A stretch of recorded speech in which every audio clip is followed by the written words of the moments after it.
Glide in.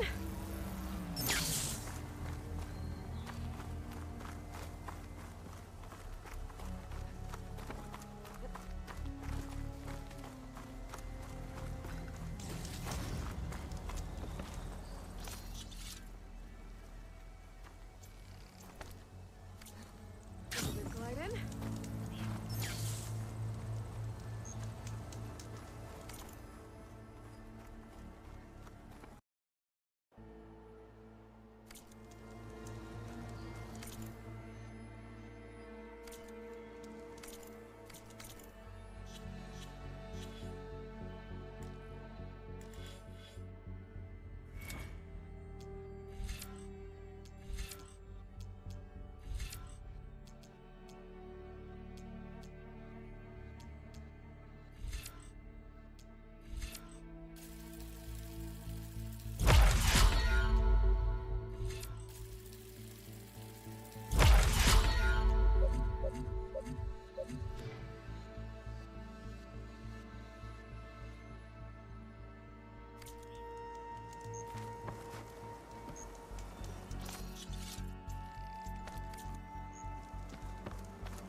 Some kind of carved figure.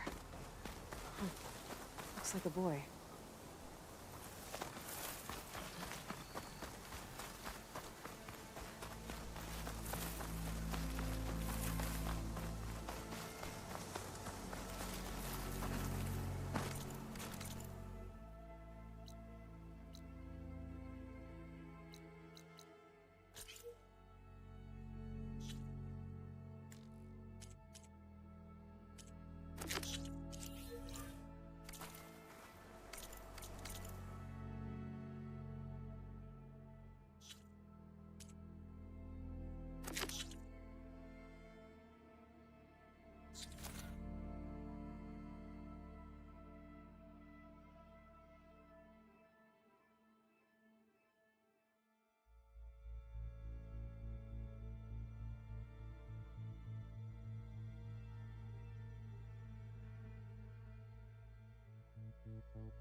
back?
Not much point to using acid here.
Shelter. Should be safe here.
those barbs on that thing's spine.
Maybe I can trade this green shine.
Gotta search more cauldrons to learn how to ride that.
good use of this.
Who are those machines attacking?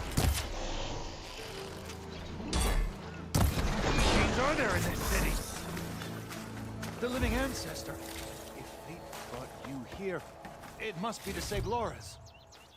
She's trapped up in this tower. Part of the route she climbed collapsed. I should be able to climb that tower. I could help that trapped soldier. Loris! Sobek is here! The ancestors must still have plans for your sorry carcass. Stop joking, Arrayus. You need to help me find a way down from here. Sobek's on her way up now. Sure. And Song Jiao and Ted Farrow are holding the ropes, are they? You know, if Bohai hears you taking the names of the ancestors in vain, you'll be up on charges.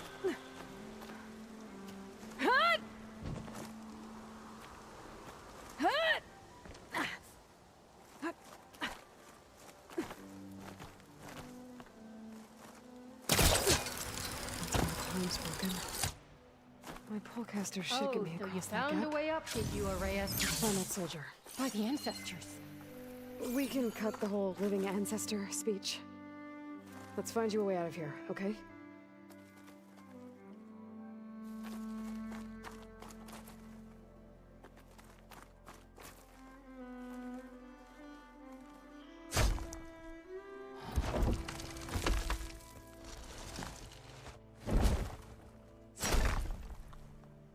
There.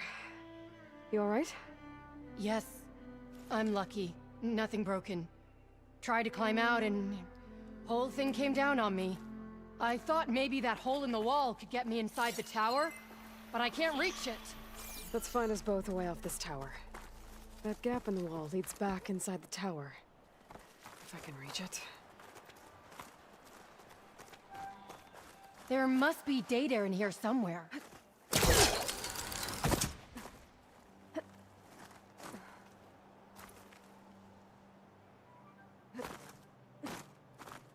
I cannot... Sobek?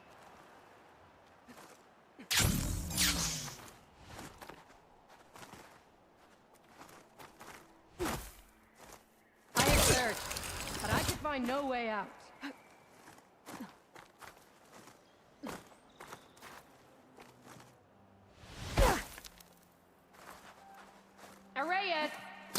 better still be alive so that I can kill you myself.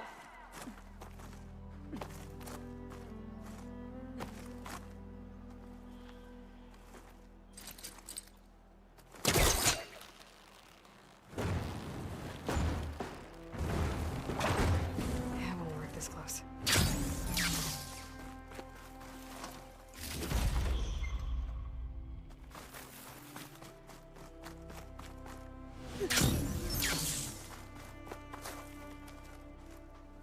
Let's get this to that hole in the wall. There.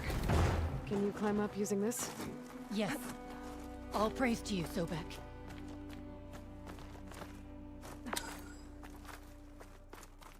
Well, we're inside the tower. That's something. Let's find a way out of here.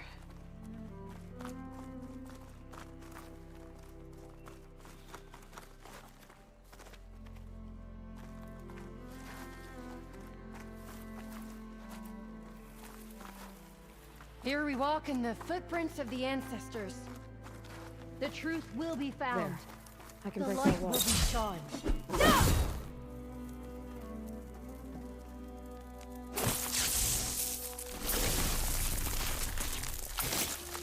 Let's get this fire burn out of here.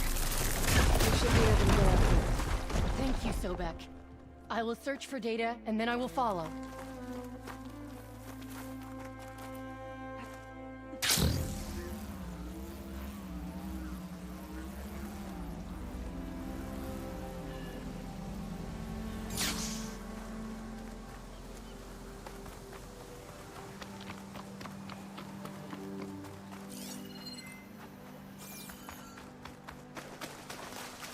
So, Lars has her way out. Thank you. She might get herself trapped in towers, but Lars is a great soldier the rest of the time.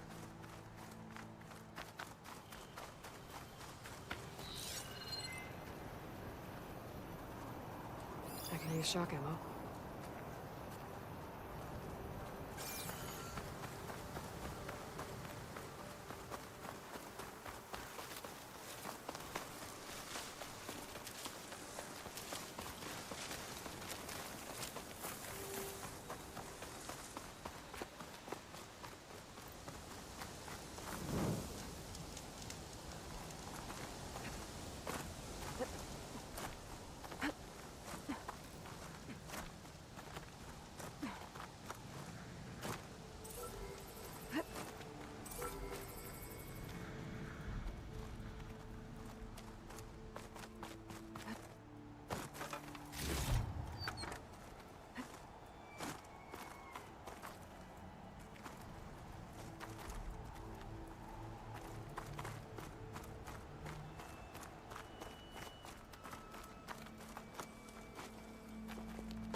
Have to jump onto that drone.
Going down!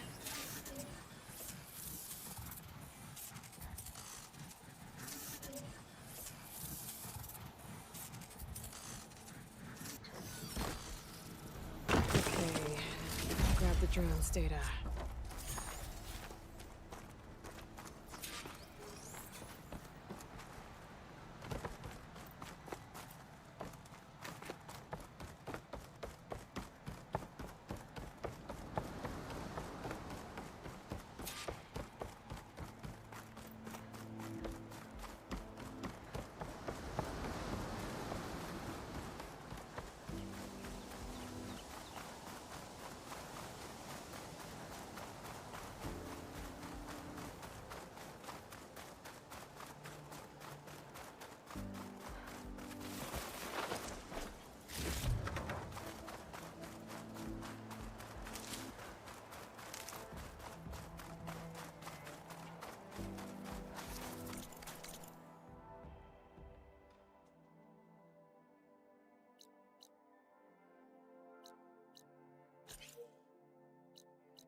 Your shoulder doing all right?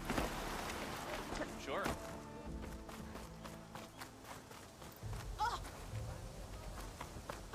Ancestors, what was that?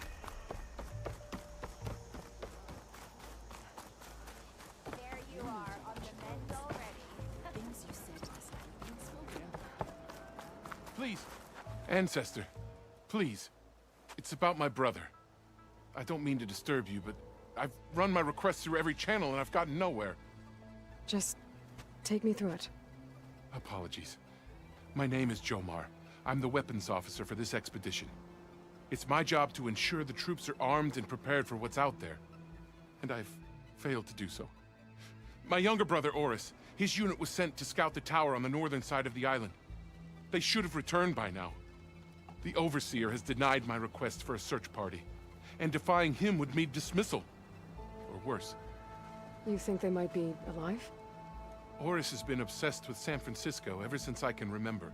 He jumped at the chance to join this expedition. I have to believe that fate isn't cruel enough to make this place his tomb. If you help me, I'll get you access to any weapon in my stock. If I make my way up north, I'll look for your brother. Thank you. If it helps, my brother carried an ancestral relic with him. I believe your focus might be able to pick it up. What kind of relic? A small metal piece dangling from a chain, with a hologram of San Francisco, which is why my brother always had it with him. The diviners speculated it was some kind of beacon, inviting the ancestors to visit the city. Speculated. So there was data on it they couldn't read. It was deemed lost knowledge. If my brother truly is gone, could you maybe bring the relic back for me? It meant so much to Oris. I'd like to keep it safe. For him. Of course.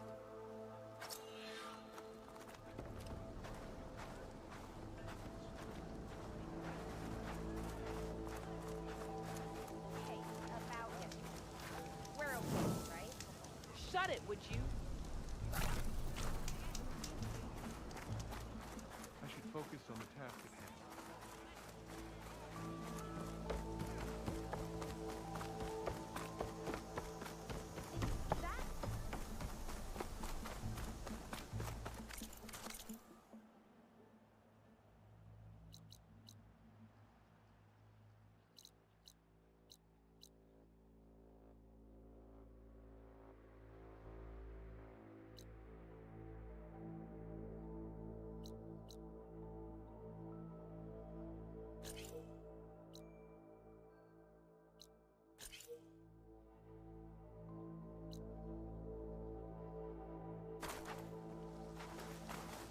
Your presence is a blessing from our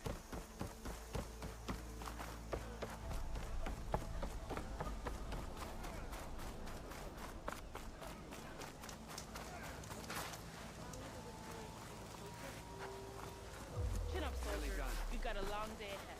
Make some space! Rude. Learn to cover us while we bring the timber back.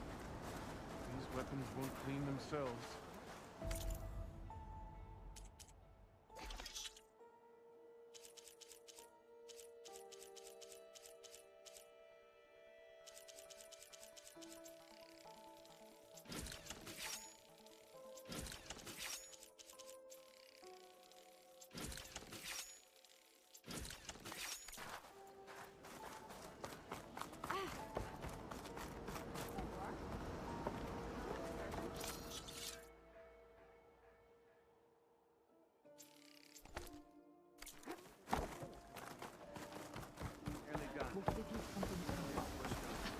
How? I promise you, we'll find a way home. Harriam, we're never getting that gyro compass back. We're stuck here. For good. The Ancestor reborn. May we be led to truth. Jess, Aloy, what's this I hear about you never going back home? Our navigational ships. They're all gone. Destroyed by storms and reefs, and with them the one instrument we need to guide us across the ocean. There's one ship that might still hold a working gyro compass. But it's beyond our reach, beached on an island surrounded by deadly currents. No compass, no way home, no way back to those we should have never left behind in the first place. Christia.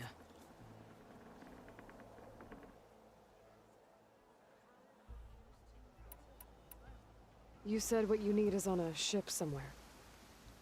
Yes. The ship we were stationed on.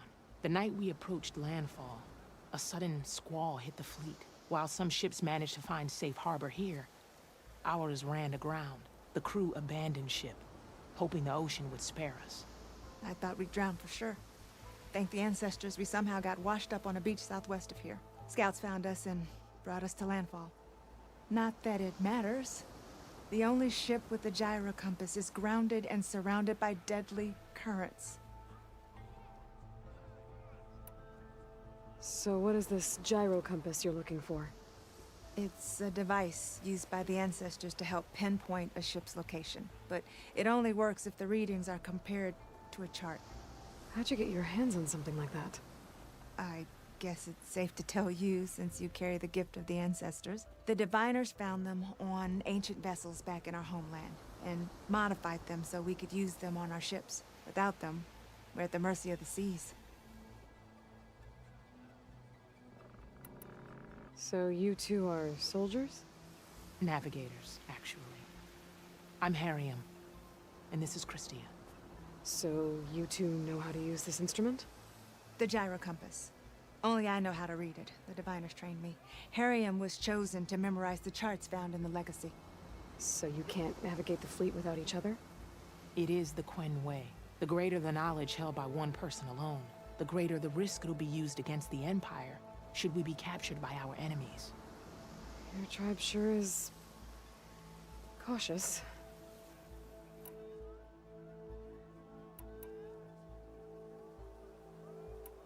You mentioned you left someone behind? My, wife, Leandra. She works the field in the Great Delta. When I was chosen for this mission, she begged me not to come. She was scared I wouldn't return. And like always, she was right. I left without saying goodbye, and now I won't ever see her again. Maybe I can help. Not unless you can fly. I can't do that. But if I find a way, I'll come back. She's an ancestor reborn. Maybe she really can help. I will not let myself hope just yet, but I thank you for your kindness. It's finally changed. Baby. Don't think I can get to that ship. At least, not now.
must be the tower Jomar mentioned.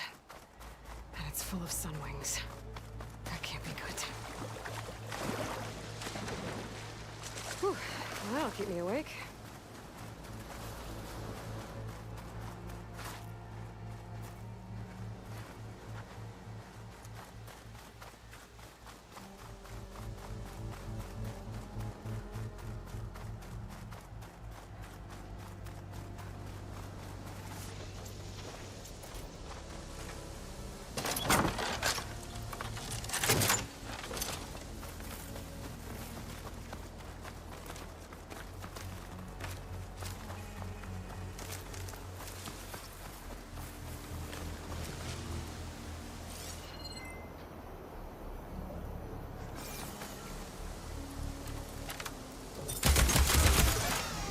A moment before thought.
If any scouts made it to that tower, I doubt the sunwings up there missed them.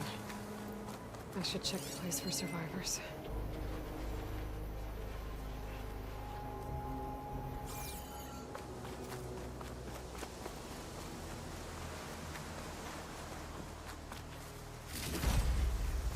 Guess I'm climbing.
Dead end. Maybe if I go outside, I can find another way up.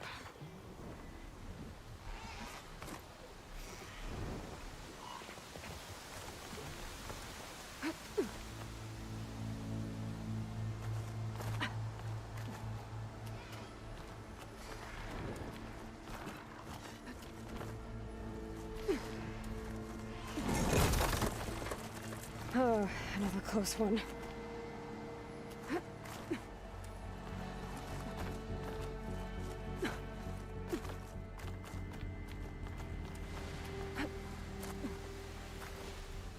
One scout. But there's only one way to be sure it's Jomar's brother. Better check for the relic.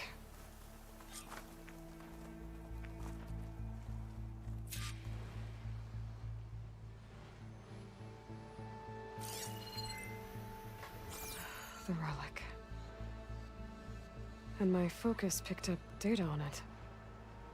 It's not a beacon, it's a tourist map of San Francisco. If the Quen could read this, they wouldn't need to send scouts out blind. I should tell Alva. Aloy! I'm here. Alva, I found some data I think Bohai might be interested in seeing. I'm sending it to you now. I'll pass it along. Thanks. I better take this relic back with me. Give it back to Jomar. Along with the bad news. By the looks of things, whoever was with Horus must have met a similar fate.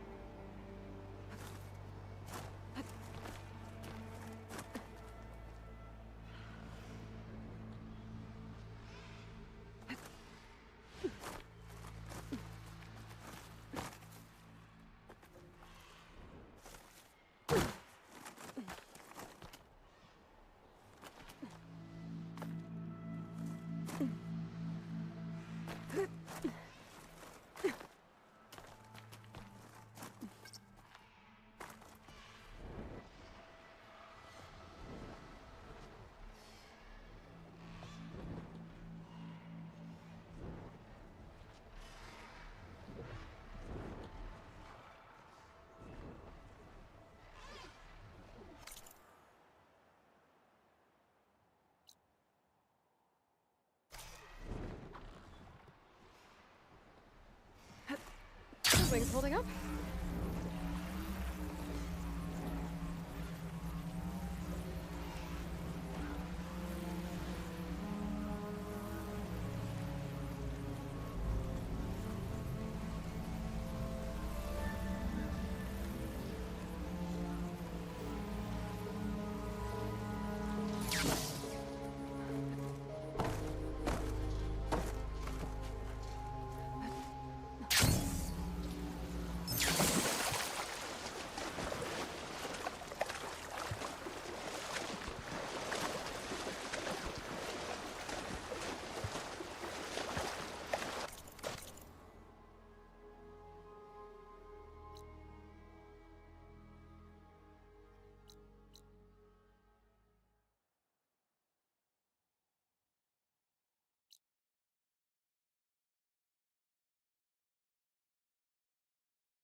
Most of the scouting party.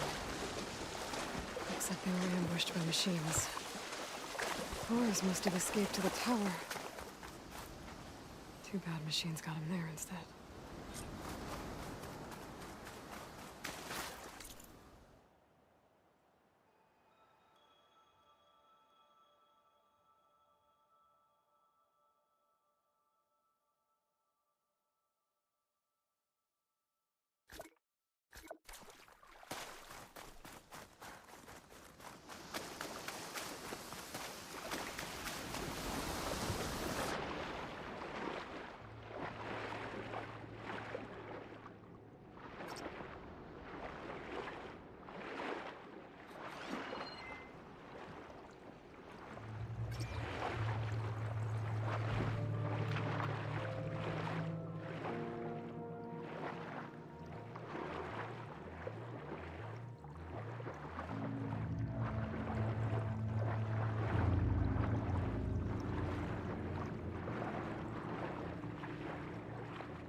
returned.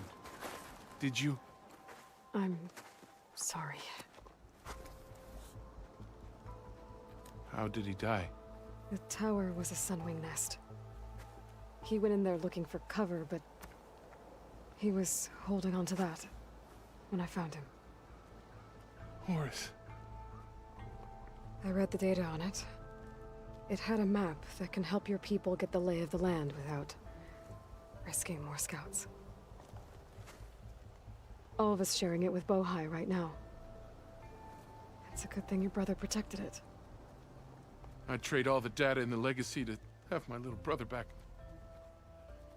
But I'm glad that something meaningful came from his death. As promised, you now have access to my weapon stock. If you bring me the right resources, I can make you anything you see there. Actually, why don't you give this a try? One of our best. And if it's of use, you know where to find more. Thank you. I'm really sorry for your loss. I know you are. And I'm grateful. There you are, on the mend already.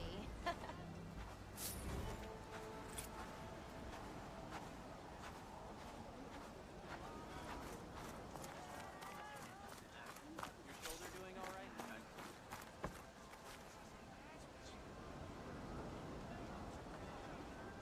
An inspiring victory.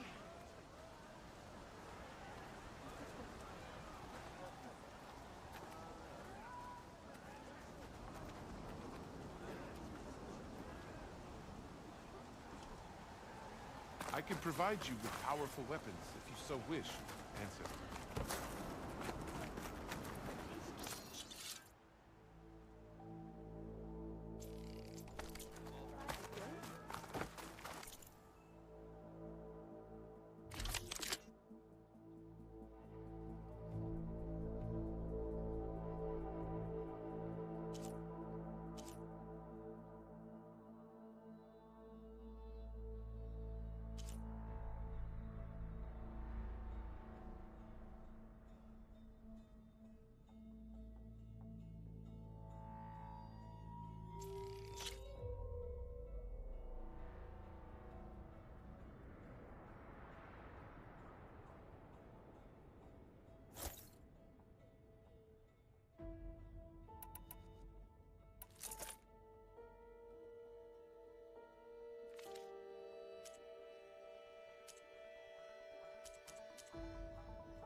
One of my best.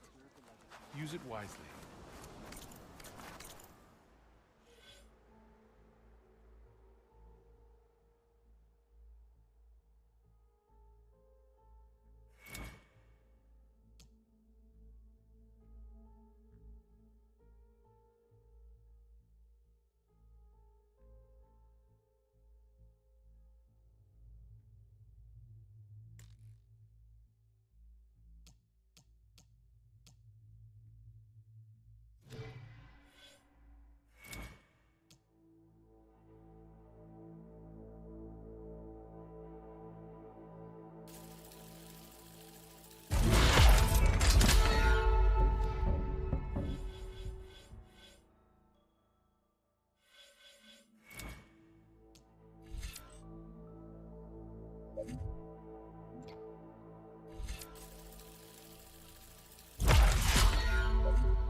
I see Stash you, this away for champion. later? Sit, please.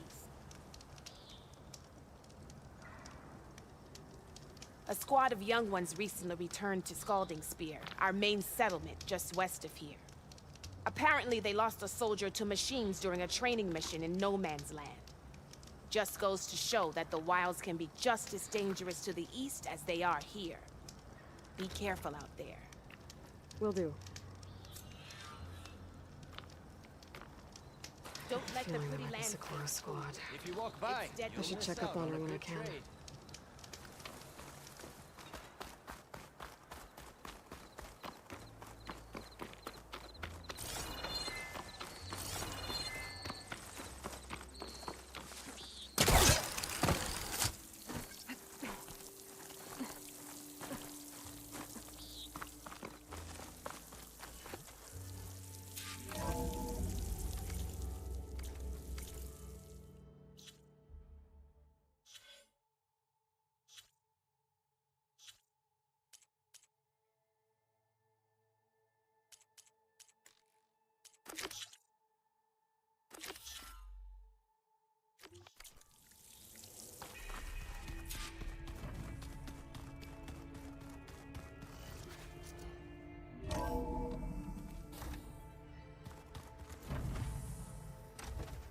I should go to my room and check out the focus I found in that rebel camp.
Okay.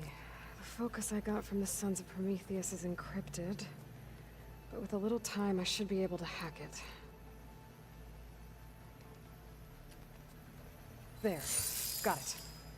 Aloy, it seems you've recovered some property that doesn't belong to you. Well, you're not surprised to see me? You know, after you tried to sell me out to the Zeniths at the Hades Proving Lab? Hardly. When I realized the lone hunters had been raiding Regalla's camps, I knew you had escaped. Subtlety is not your strong suit. From now on, I suggest you stay away from rebel operations. You're meddling with something you don't understand. What I understand, Silence, is that you've doled out machine overrides to dangerous people. And stoked up a tribal civil war. Again. I'm gonna put a stop to it. Fine. Stubbornly blunder ahead as usual. Your efforts will only slow the inevitable.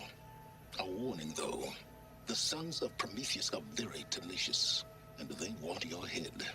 There's nothing I can do about that now. Oh, I'm scared. What will I do without your protection? You should be scared, Aloy. More than you realize. But I have better things to do than educate you. Best of luck flailing about in the fog of ignorance. Ow! One of these days, I'm gonna shut that arrogant mouth of his. Permanently. But first I have to figure out why he's doing what he's doing.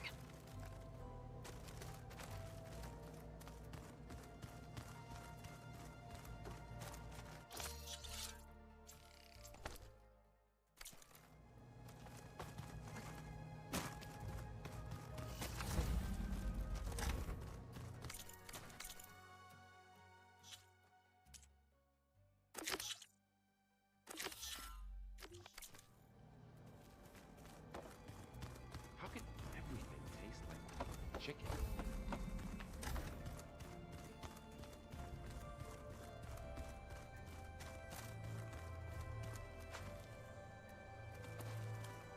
Aloy, well met. We've been briefed on our mission, and are ready whenever you wish to head to Cauldron Gemini. There is something I've been meaning to discuss with you. It's personal. If you have a moment to spare.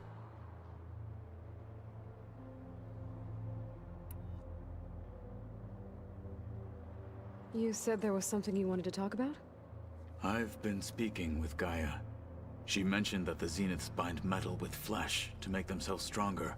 I was wondering if you'd help me do the same. You want to make yourself a new arm?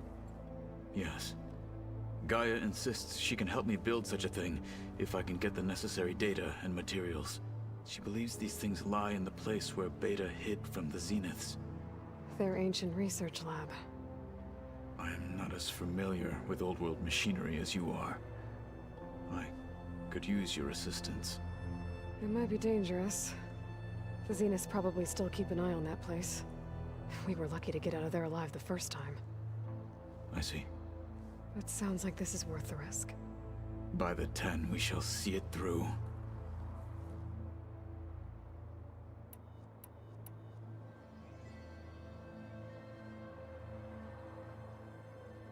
Found anything interesting during your training? Gaia told me where to find data on how wars were waged in the old world.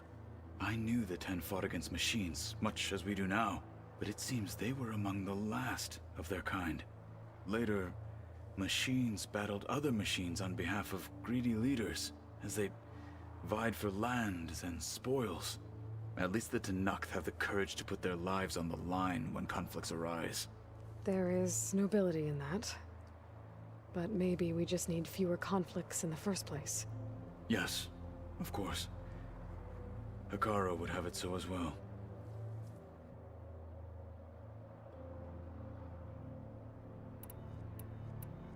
How are your studies going? I wanted to learn more about the world of the Old Ones. And? I looked up this pharaoh Gaia said you went looking for, and learned about the plague of machines he unleashed. To think that the ancient world was wiped out by a mistake. A single miscalculation. There is no glory or honor in such a fate. Only hubris and pointless death. That about sums it up.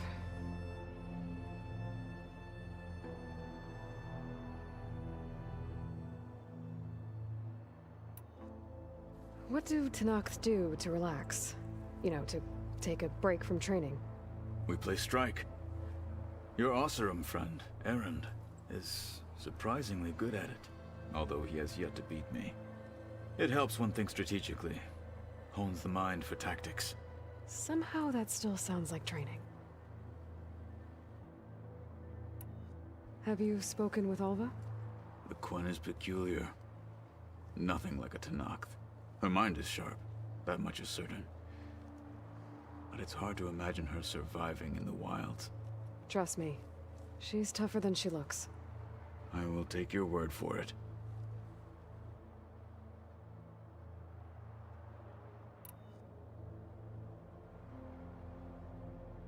I have to go now. Then do not let me keep you. I'll call you when I'm near the Zenith lab. We'll get what you need for that new arm of yours. Thank you, Aloy.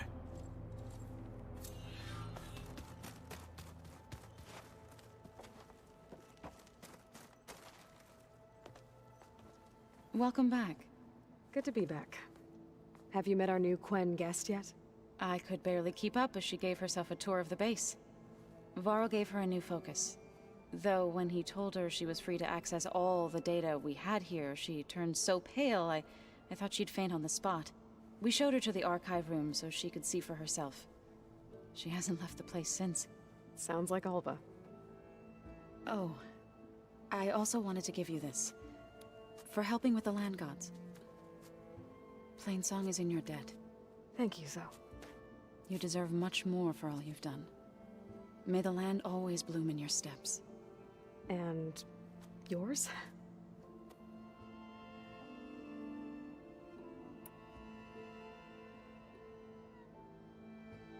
How'd it go with the chorus after we fixed the land gods? They were shocked when I told them that our lands would soon be on the mend. I thought Fane's eyes would pop out of his head. But of course they had no choice but to take it as good news, even if it meant all their preaching about meekly accepting our doom was exposed as rot. To be honest, I found the conversation to be highly enjoyable. I'm glad. You deserve it. They're lucky that you never gave up on saving them.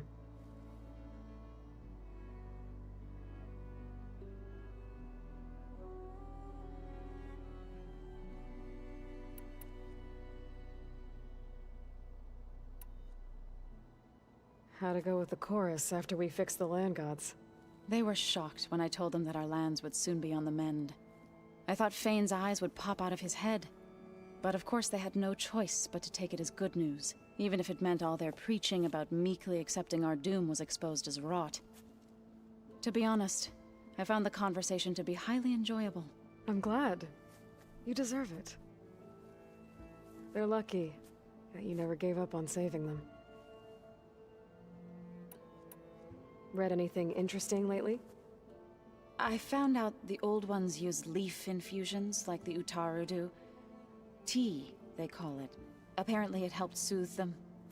That and some sort of scented wax they used to cleanse their aura. Plus something called bubble baths.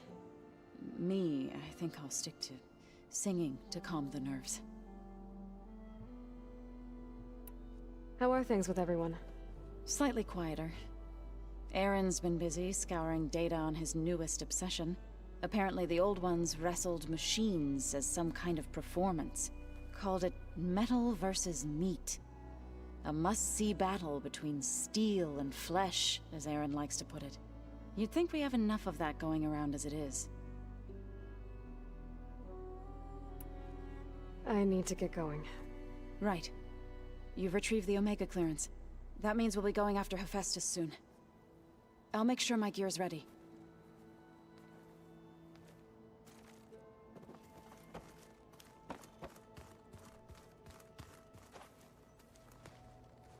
From the look on your face, I'd say the mission was a success.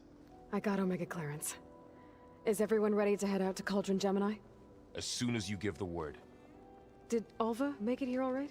Our new Quen friend. The moment she laid eyes on the archives, she jumped on them like a long leg. Sounds about right. Now that I have Omega clearance, we can grab Hephaestus and finally have the advantage over the Zeniths. Can't wait to see their faces as they stare down a bunch of charging Thunderjaws. Better them than us, for once. Once Gaia is back up and running, I expect you to put all your training to good use. The seeds have been planted.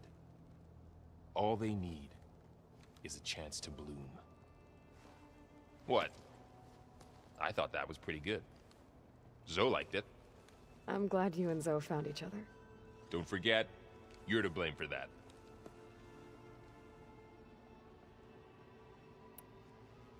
I should go get this to Gaia.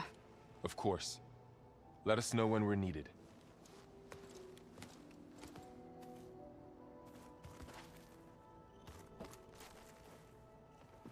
There she is. Heard you had an interesting time at Thebes. Maniacs, lava, what's not to like? I'll remember that next time I go traveling. At least I got what we needed to trap Hephaestus. Good thing I got my gear ready then. I was hoping you could help me with something. It's about the Tenakth rebels, and it also has to do with the Oseram. Really? That doesn't sound good. Let me know what I can do to help. I discovered an Oseram militant group. They call themselves the Sons of Prometheus. It looks like they're the ones overriding machines for the Tenakth rebels. They're familiar with ancient tech, and they're as anti-Carja as it gets.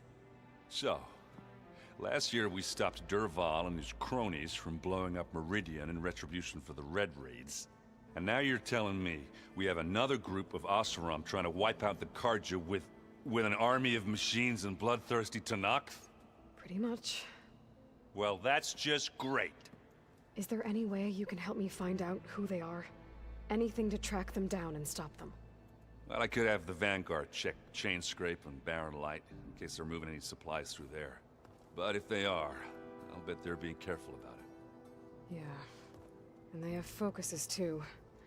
Makes it easier for them to evade guards and patrols. Hold on. Way back when we first met, you came looking for me in Meridian because you detected Olin's focus with yours, right? So does that mean that if I go back to the Daunt with this... You could scan for other focuses. And if an Oseram is wearing one of these, they'd have to be a part of that Prometheus group. That's not a bad idea. Yeah, I've been known to have those once in a while. Just let me know if you find anything. You got it.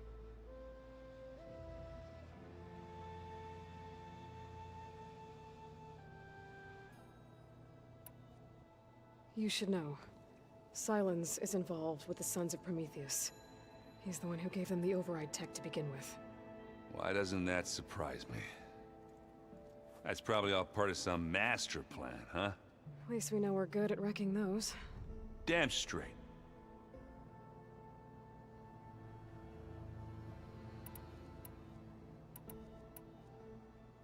You look tired. Ha! You never want to hold back, are you? I've just been making sure that I got everything down for this mission of yours. I wouldn't want to be the usual screw-up out there. You'll do fine, Erend.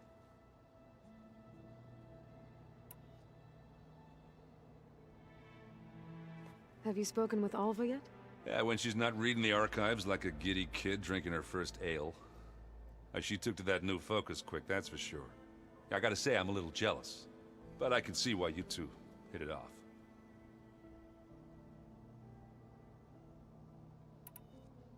I should get going. As soon as you want us heading out to those cauldrons. I'll give you the heads up.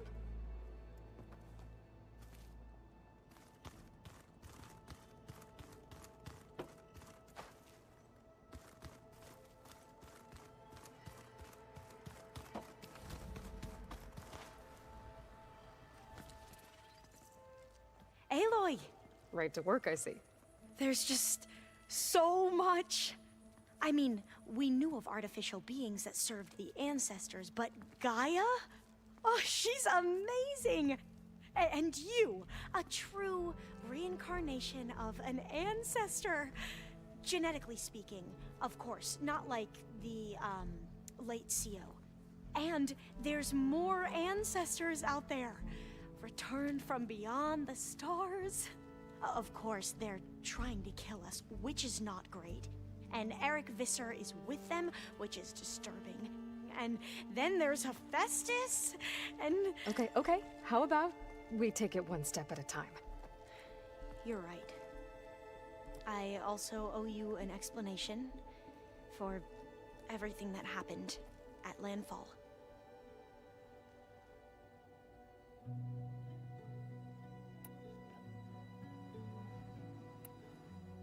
You mentioned the reason you came here was to help your family. Your sister... Her name is Alika. Our parents are commoners. Peasants, really. When I passed the divination exams, they were so proud. It brought honor to our family and increased rations. Only Alika begged me not to leave for the research academy. Why? What happens there? Alika knew that once you enter, you're not allowed to leave or see anyone, not even your family. Unless you can get special permission and an escort by an overseer. It sounds harsh.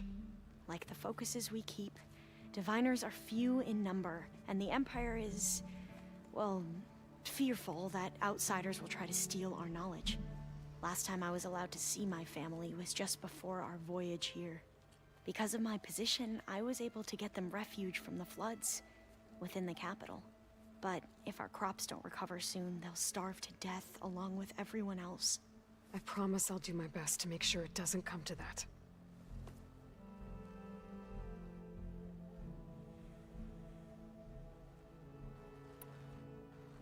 The Ancestors, is that what your people call the Old Ones?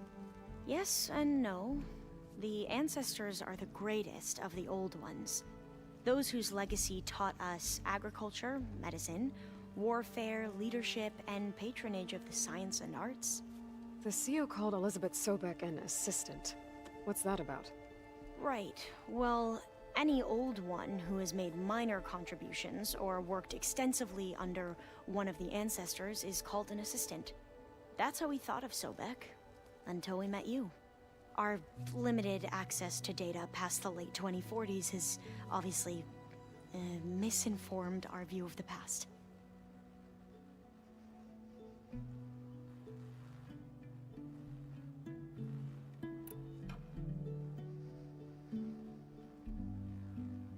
You said you owed me an explanation for what happened in Thebes. I'm listening. Right. I'll start at the beginning, with the CEO. He was an Imperial, the Emperor's nephew, in fact. As such, he sponsored many diviners to search the legacy for anything that might help the tribe, and himself. He took a special interest in anything related to Ted Faro, whom we considered the greatest of the Ancestors. Ted Faro, revered ancestor. That's tough to take. I know better now, of course. Anyway, the diviners discovered that Faro spent a great deal of time in San Francisco. In fact, many of the most important ancestors did. So the Emperor's nephew convinced him that an expedition across the ocean might solve our most pressing problems. If only we could find the right data in this fabled city. Perhaps we could roll back the floods and storms that threatened our people. The Emperor declared that all the tribe's resources be poured into this endeavor. Dozens of ships were built, scouting missions were dispatched, and the Emperor's nephew was named CEO, one who wields the legacy for the good of the Empire. The living embodiment of Ted Faro, a renewer. It may seem strange now, but for a time, he carried all of our hopes. We really believed he would save us. We had no idea just how perilous the journey would be.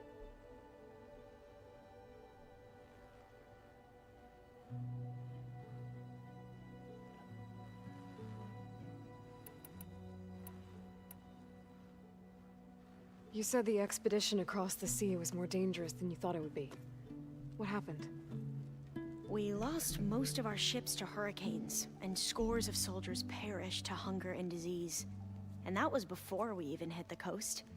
Once we landed, machines ripped our patrols apart, and we struggled to replenish our rations. There were bright spots, to be sure. We found Thebes and the greenhouse. But nothing improved the CEO's mood as his dreams of saving the tribe were slowly dashed. He became more and more obsessed with Thebes and what lay behind its door. And more convinced that the title of CEO was no mere honorific. You heard him, spouting nonsense about Pharaoh's essence and some kind of becoming. We knew these weren't the words of a sane man, but he was quick to put any who spoke out in front of a firing squad. What a great guy. The Quen are wrong about many things when it comes to the legacy. I can see that now. But what the CO became was a complete perversion of what Principal Diviners stand for. The pursuit of truth. I'm sorry you had to endure his madness. I'm just glad it's over. For everyone.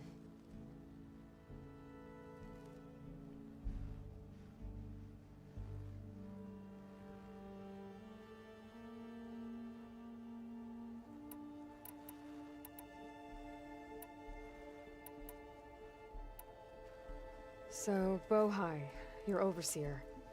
Will he run things better than CEO?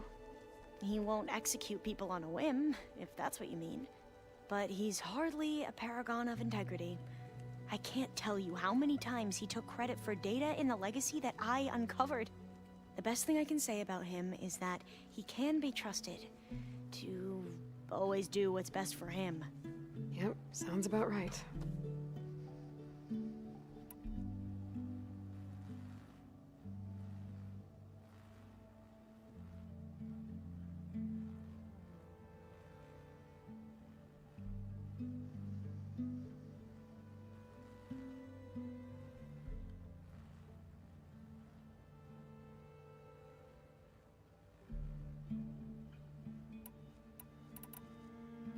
Back at the greenhouse, you spoke of knowledge forbidden to your people. Diviners are meant to seek out the truth in the legacy, and many Imperials sponsor them in the hopes they'll find something the Empire can put to use, thus gaining favor with the Emperor. But the Board of Overseers claims certain truths are detrimental to the stability of the Empire, like discovering one of our revered ancestors ended the world. That is why Diviners are only allowed to access segments of the legacy. Only Overseers can view it all. It ensures that any heretical data can be contained and retrieved before it can spread. What happens to Diviners who break the rules? I never had the courage to ask.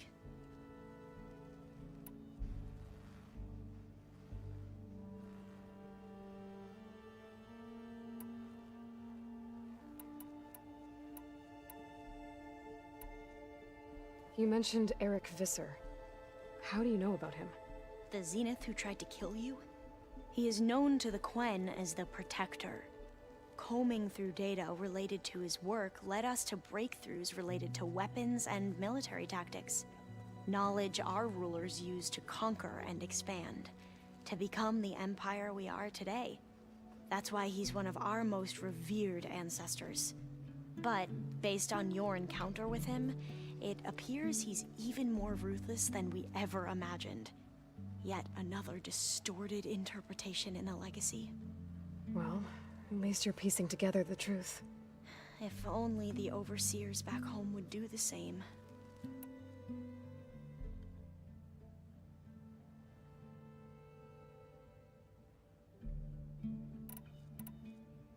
I see you've been using your new focus. It's been fascinating. So much better than the version the Quen have. What would have taken me years to sort through, like the database you helped me recover? With this, I've been able to establish search parameters to speed up the process. This could revolutionize how Diviners analyze the legacy. That is, whatever part of it the Overseers would actually let us study.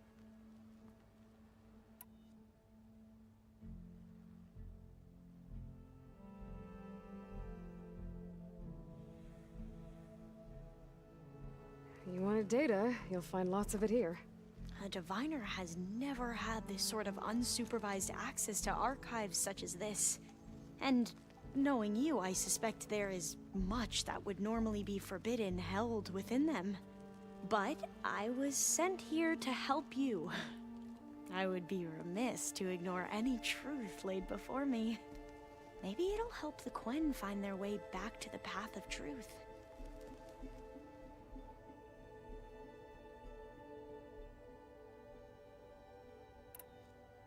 I imagine you don't know anyone here that well yet, but they're a good group. It's funny because one of your friends is, well, another you. Not that you are the same person at all. I mean, you are, as in, you're both genetically Elizabeth Sobek, but even so, you're different. Yeah, we are.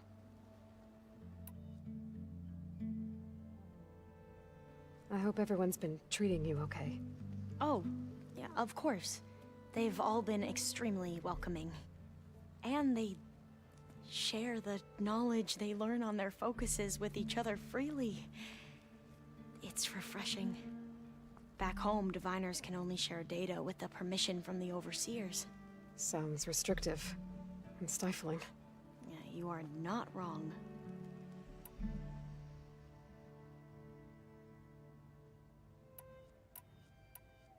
I need to get going, but if you need anything...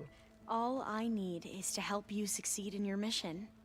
The plan Gaia told me about, to capture Hephaestus, it will help set things right. I hope so. Then I will do whatever I can. I promise.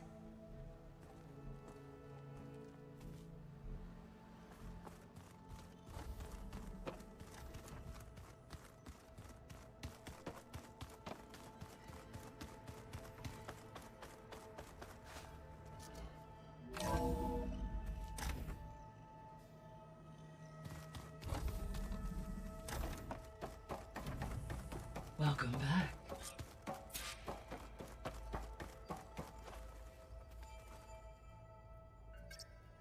Okay, data module's in.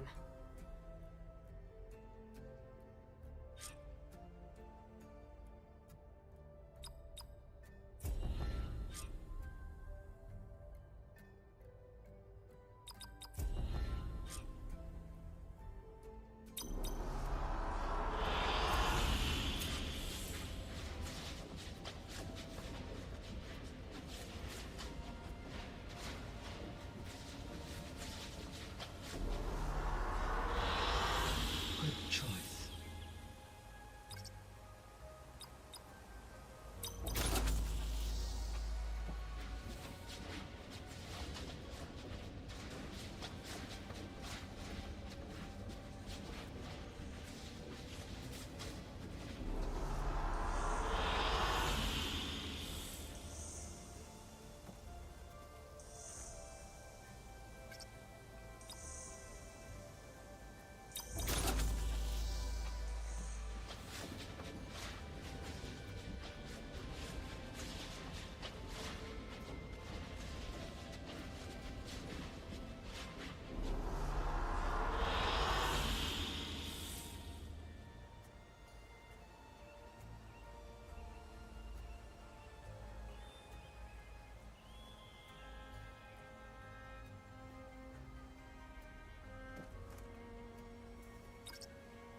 Excellent choice.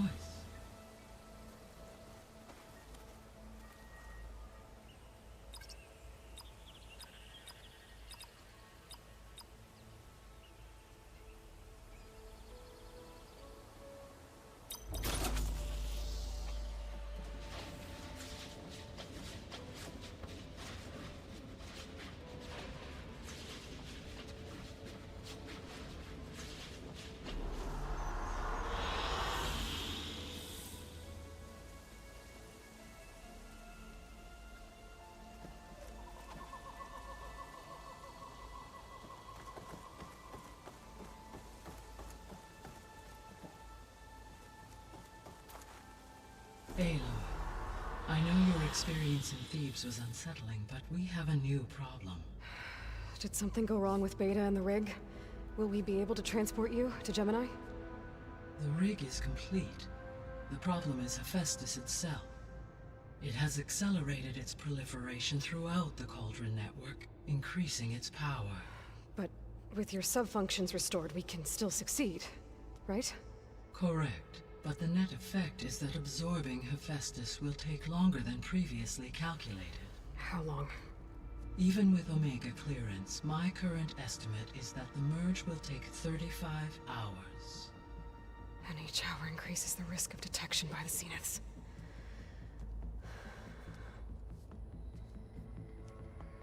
Two cores. Two overrides. What if the merge were carried out by two clones of Elizabeth Sobek, both armed with Omega clearance? How long then? Half the time? Hephaestus would be unprepared for the simultaneous labor of two operators, in addition to obvious synergetic efficiencies. Calculating. It would reduce the merge time to approximately 4.5 hours. Okay. Varl, it looks like we're gonna need Beta at Gemini. Do you think you can convince her? I don't know, but I'll try. What about our diversion? Are the pulse generators ready? Only a final test remains. I am confident that if fired in proximity to other cauldrons, the pulses will mask our activities at Gemini from the Zeniths. Good. As long as Aaron can operate one without shooting himself in the face. Aloy, you better get down here. Beta's in bad shape. Okay.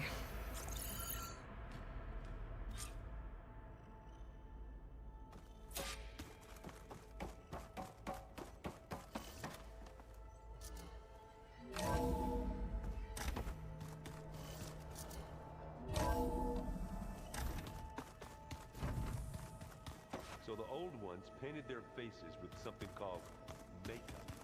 Like the cartoon.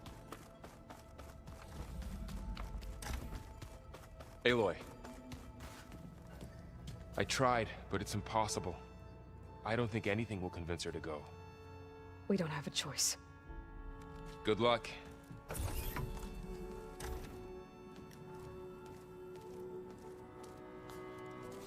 Beta, you have to come with us. It's the only way.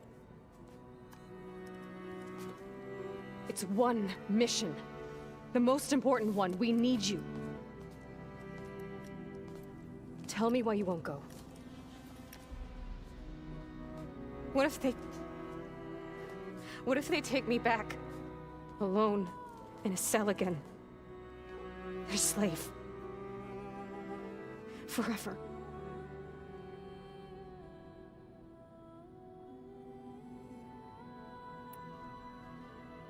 The only way we can end the risk of that happening is by stopping the Zeniths for good.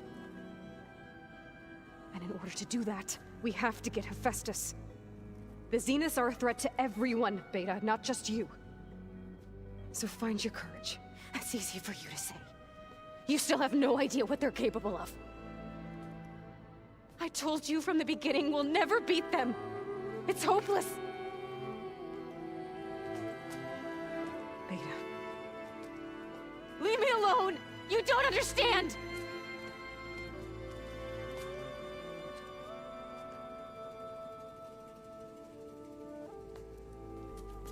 You're right.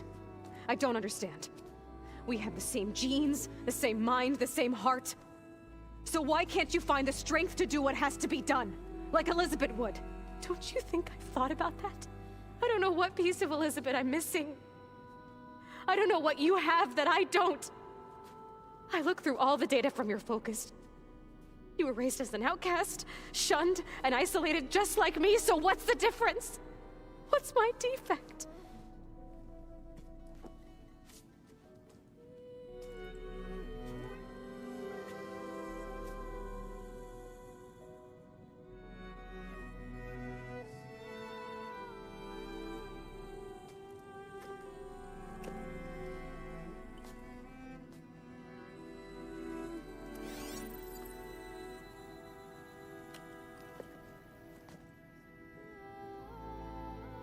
Beta. You don't have a defect. Beta. Look, it's not a piece of Elizabeth. The difference is, I had him. Rost. He raised you, trained you, but he was never warm or loving. The day he died, the day he gave you that charm, he was going to abandon you. He wanted me to embrace the tribe. But then he gave his life for mine. He loved me in his own way. And that was enough. What did it feel like?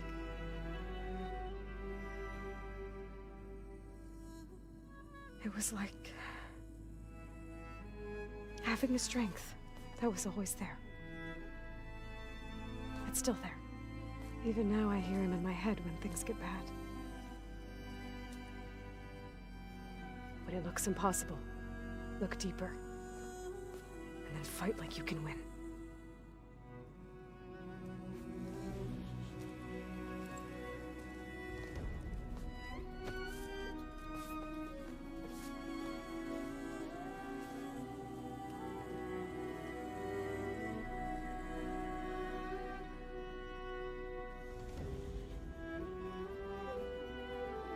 You don't have to go on the mission.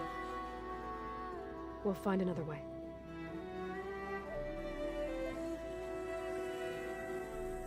I'll go. You're right. I'll only be safe from them when we succeed.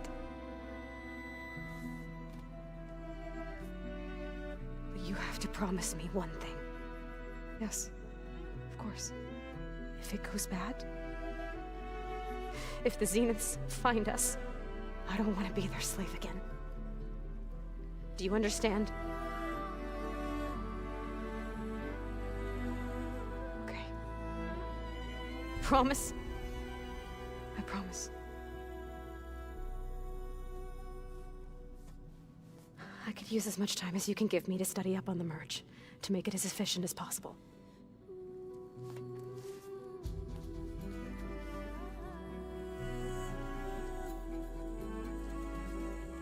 I'll be ready when you are.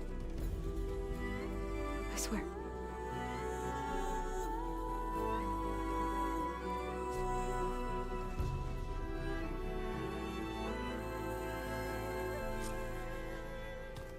Aloy, whenever you're ready, come speak to me and I'll ask the others to make final preparations for the mission. I'm telling you, the old ones put blades on their feet and... Dance? Aloy, everything okay with you and Beta? It sounded like you guys had a, lively conversation. We just had a lot to talk about. Does this mean she's coming with us to Gemini? It does. I hope you're ready to rein in the most stubborn AI of all time. That's what all this was for, wasn't it? Hephaestus won't go down quietly. Hephaestus is just a program that's lost its way. We are fighting for our survival. I can always call upon the goddess if you're nervous. Funny.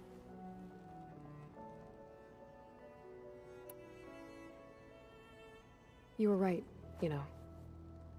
About keeping Rost's memories buried. I guess part of me thought he was holding me back. Because he wanted me to be a Nora. But the truth is, he gave me a lot. And I took him for granted. He was a good man. He raised you well. I hope firing off those pulse generators will be enough to distract the Zeniths. It'll work. It has to. Always optimistic, huh? Nah, just stubborn. It's a good quality to have when dealing with you. Yeah, right. Any last findings you want to share before leaving? Not really. Though I've reached a decision. Oh? When we put Gaia together, I want to return to the Nora. Spread what I've learned. You think they'll listen to you? In time, I believe so. If anyone can make it happen, it's you, Varl. What will you and Zoe do if you go back to the Embrace? I hope she'll come with me. At least for a while. And I'll go with her to Plainsong too. She'll probably want to talk to her people about all this as well. We'll figure it out. I know you will.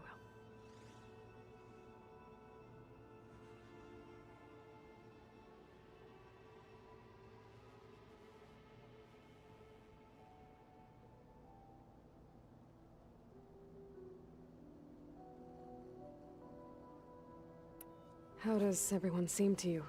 Anxious, but ready. I heard Kotallo ask for Alva's help with his pulse generator.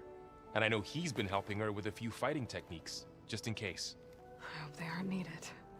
Like I said, just in case.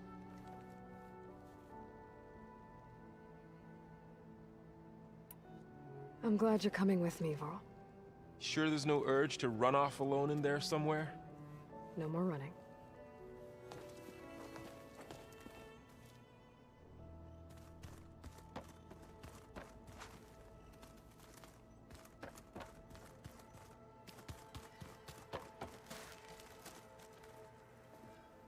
Hey, we'll be going after Hephaestus soon.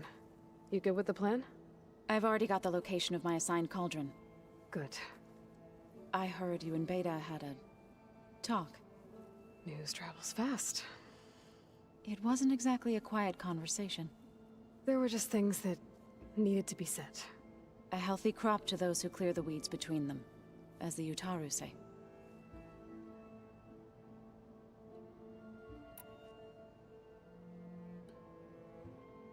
You look like you have something on your mind. We're going to war soon. And war is something I promised myself I'd left behind in the Red Raids. But the more of your data I go through, every voice I hear, every word I read from our ancient past, it makes me realize just how much life was given so that ours could flourish. Fighting for that gift, it's our responsibility. If we fail, it was all for naught.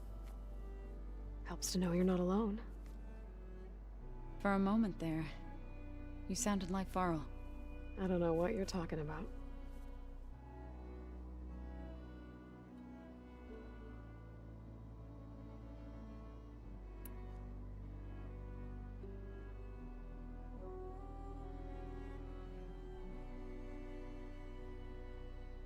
I should go. As soon as you intend to leave for Gemini, you'll hear about it.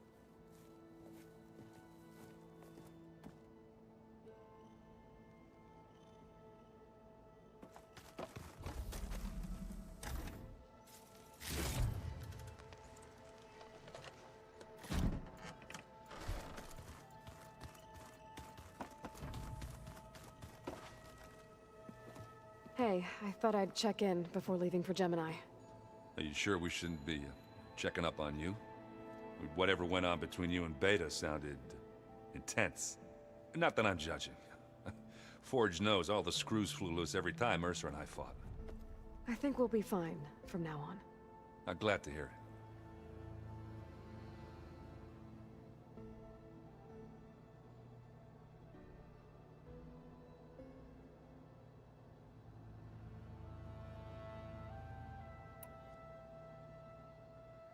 After we get Hephaestus, we'll be taking the fight to the Zeniths. So, no more reading. It wasn't that bad. Not really. Besides, going through all that data helped me realize something. You know, the soldiers, the ones that fought the Pharaoh machines so Gaia could be built, they were fighting a battle that couldn't be won. Not with all the weapons in the world. I think most of them realized that, whether anyone said it or not. They still did it, though. They bought time for all the eggheads working to save the future. Our future. As long as I can do that for you, I'll consider myself a success. Thank you, Erend. I'm glad you're with me. Okay, enough. I'm gonna get emotional.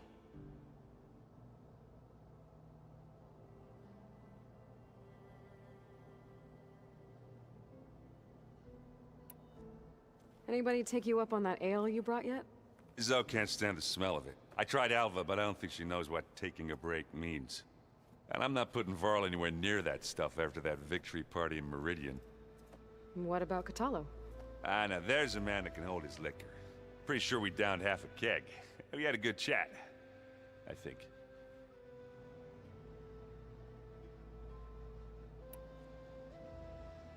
I should go. Same here. I got a date with a cauldron to prepare for.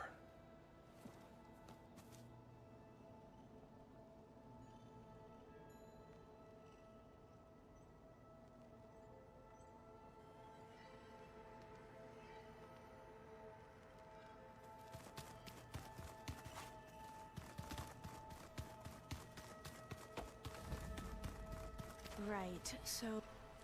I hope I'm not interrupting. Not at all. I was just studying the pulse generator schematics. The ones Gaia and Beta built. The craftsmanship is remarkable. Is everything alright? It sounded like there was an issue with Beta and the mission. Not anymore. We just needed to talk some things through. To understand one another is to embrace truth. Oh, and if you have a moment, there's something I could use your help with.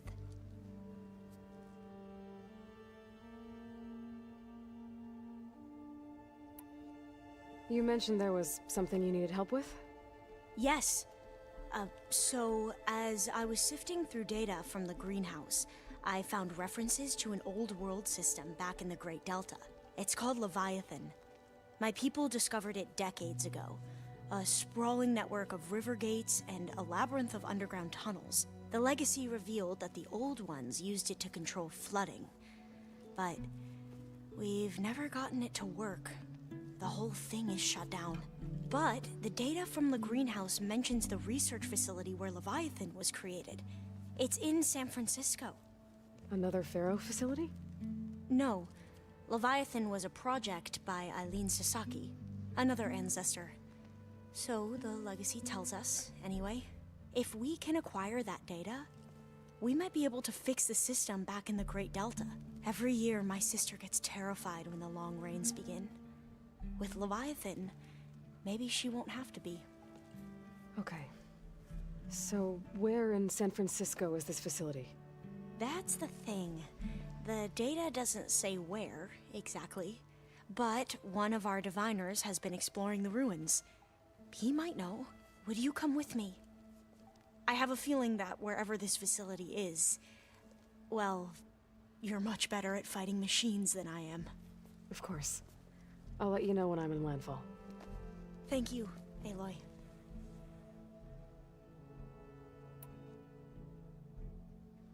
Any more data catch your eye? All of it? I have so much to study up on. Years, actually. I'm particularly interested in the Odyssey. We knew the ancestors had made it to the moon. In fact, we theorized some of them had settled on it. But Sirius is way farther than that. And we thought journeying across the ocean would be the feat of a lifetime. The sheer calculations needed for space travel, it's overwhelming to think about.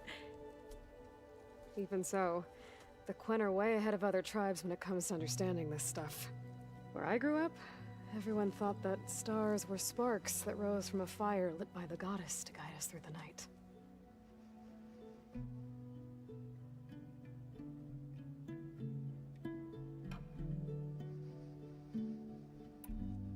Have you spoken with Zoe at all?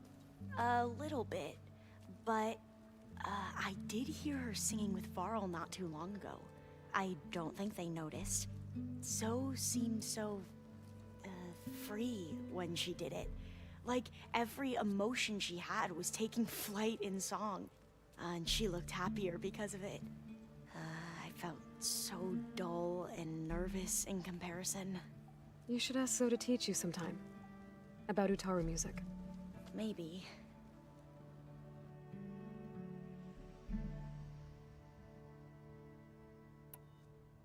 If you need anything before heading out to the cauldrons. You have nothing to worry about. Gaia's explained your plan in detail, as expected from such an efficient AI. I've even received some very, succinct combat advice from Catalo.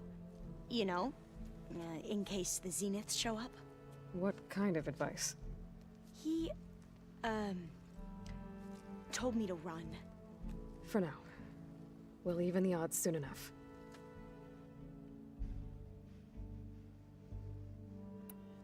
I should go. Make sure you talk to Gaia if you have any questions about the pulse generators.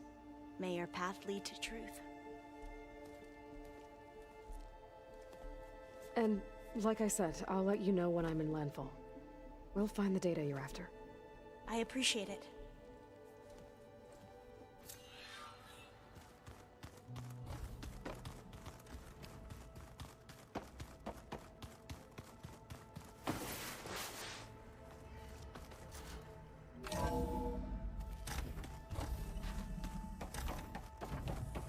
Hello again, Aloy.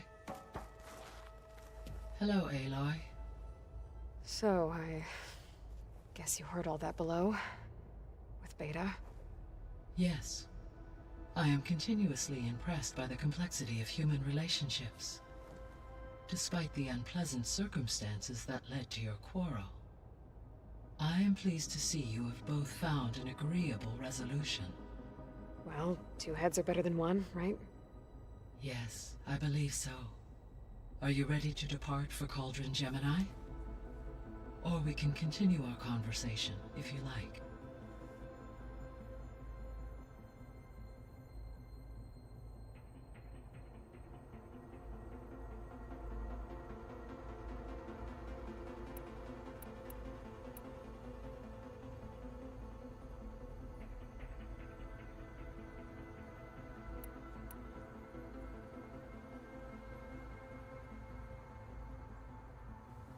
So I, found Thebes. What do you think Ted would have done if his life extension treatments had worked? It seems he convinced himself it was his duty to guide future humans. Given the tribal nature of new humans, and his ability to use Omega clearance on the terraforming system, I imagine he would have convinced one or more tribes to worship him as their patriarchal deity. Okay. Yep, glad that didn't happen.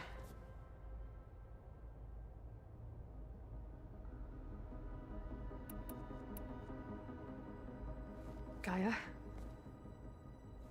What was Elizabeth like? Her presence is interwoven with my memories.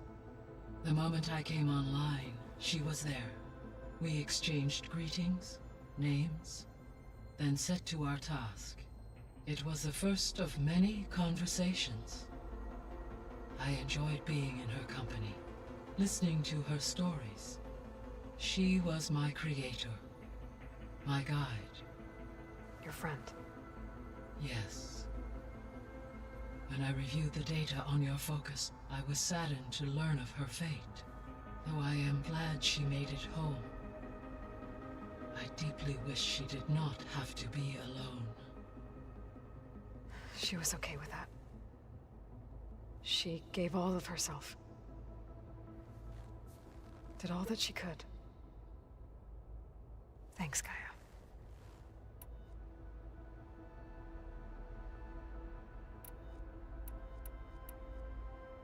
Aside from Gaia Prime and Thebes, there was one other underground facility that was sealed before the Pharaoh Plague reached it. Elysium. The place where Zero Dawn staff and their families went to live out their lives. Do you know what happened to it? Elysium was designed to provide life support for 100 years. My data indicates the facility went offline well before then. Did the Pharaoh Plague find them? Unknown. My connection to the facility was abruptly severed.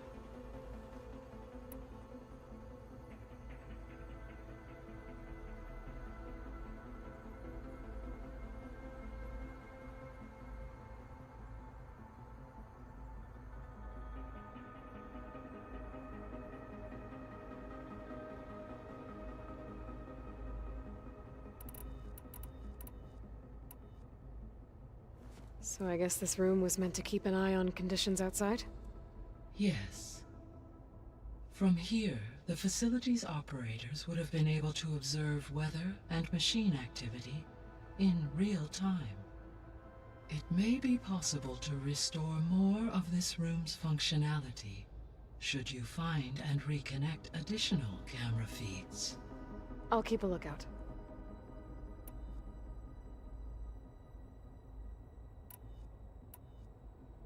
So what will happen to this place while we're at Gemini? All systems within this facility will continue to operate. As Minerva will no longer be masking this location, the facility will be exposed to detection. Though without my presence, it is unlikely to attract attention. Let's hope so.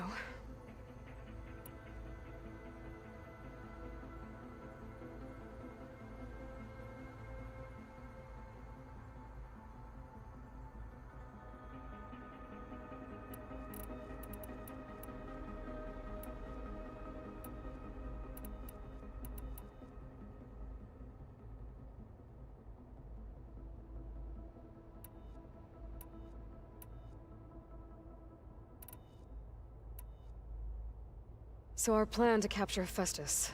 Let's go over it again. As you wish. Thanks to Beta's test, we now know that Hephaestus will not respond to your Alpha clearance. Which is why I got Ted Pharaoh's Omega clearance. Correct. While you were gone, Beta constructed the transport rig and pulse generators. When we get to Gemini, I will need to be installed on one of the facility's cores. The second core is for Hephaestus. Using Omega clearance will allow you to trap it. And then you'll be able to absorb it. Not quite. You will need to manually remove Hephaestus's malicious code before the merge. How long will that take? Because the work will be split between you and Beta, it will take approximately 4.5 hours. And during that time, the others will create a distraction for us using the pulse generators, right? Correct. They will each take position at a cauldron door and fire off their device. The energy surge should mask our activities until the merge is complete. And then we'll have everything we need to defeat the Zeniths. Sounds like a plan.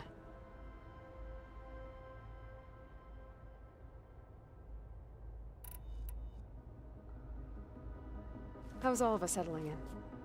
As soon as she arrived, Alva was eager to study the data in the archive. A particular file soon caught her attention.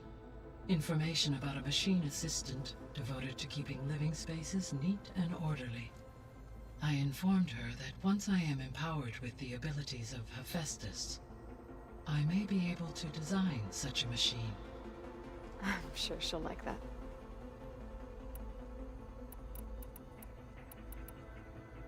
When I set out to find a way to bring you back, I never thought we'd be here, like this. Among friends. They have all come a long way with their improvised educations. Varl has suggested that one day we might extend this model to more tribal inhabitants, once the biosphere has been stabilized. Yeah, that's not such a bad idea. As long as you're the one running the lessons.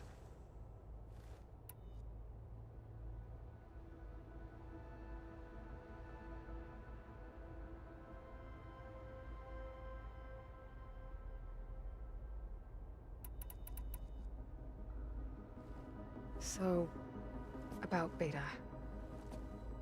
I never really saw the difference between us, until now. She's been through so much. Completely alone. You have both endured many hardships. Different in almost every respect, yet equally remarkable. I like to think of you as two miracles, born of Elizabeth Sobek. 3, then. Let's not forget about you, Gaia.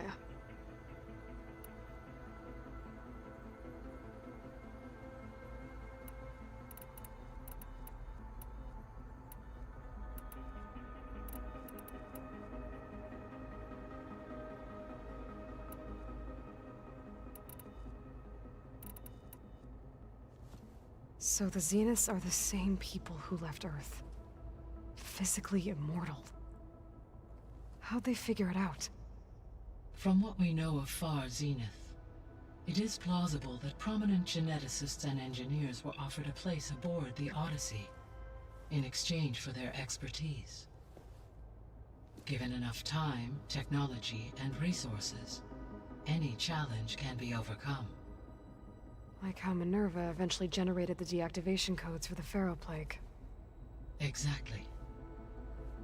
Ted was trying to make himself immortal. Didn't end well for him.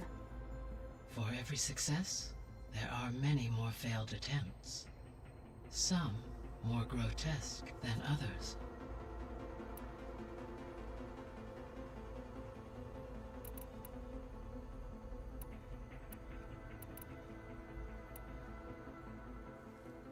Okay, people. It's time to head out. I'll get everyone together.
Connections in place. Booting up. Beta, Aloy. I am fully installed on this core and ready to connect to the Cauldron network. It's good to hear your voice.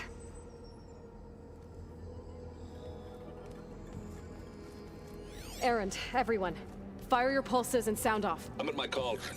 This thingy, it's blinking. Did I do it right? In position at my cauldron. My pulse generator is blinking also. That means they're working. I'm in position, and mine is too. Mine as well. Okay. Radio silence until I give the all clear. Signing off.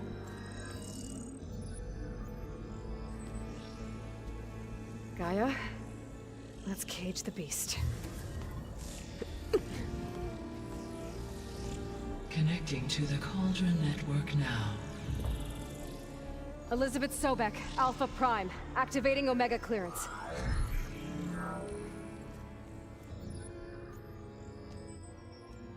Elizabeth Sobek, Alpha Prime, activating Omega clearance. Clearance confirmed. Initiating containment sequence. Critical threat detected. Imperative escape containment. Applying countermeasures. Lock it down! Terminating external connections. It's working. It's got nowhere to go. Capture imminent. Initiating contingency 13F. Wait, what's that? Malware detected. Attempting to compensate.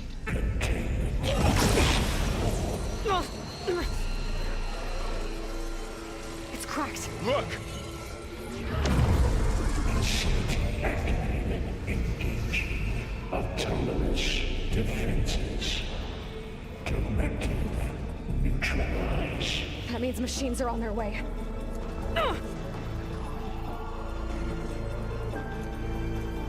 Get ready! Here they come! Vor'll stay here. Protect Beta. I've got it. Be careful! Oh. Stay back!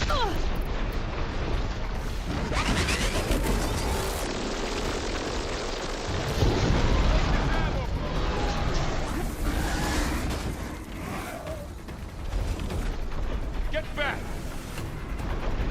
Aloy? Help! Ah!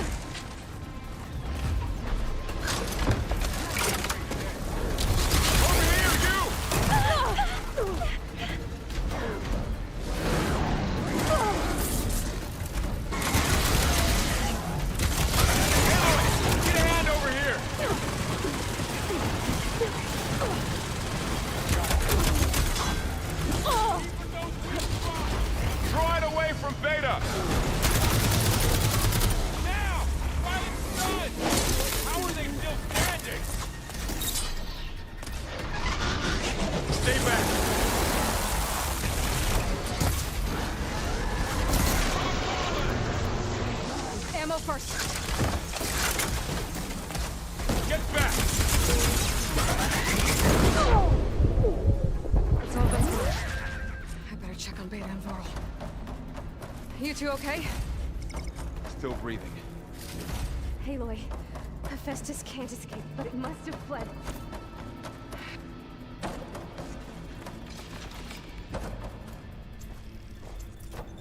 Deeper into the facility. I'll drive it back here. I'll get the cracked core fixed in the meantime. Keep her safe. All my life.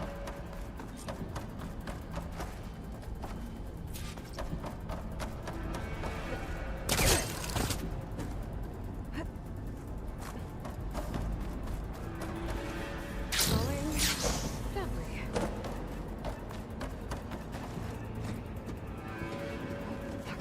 I'm gonna chase after Hephaestus. Force it out of wherever it's hiding. Make it retreat to the core.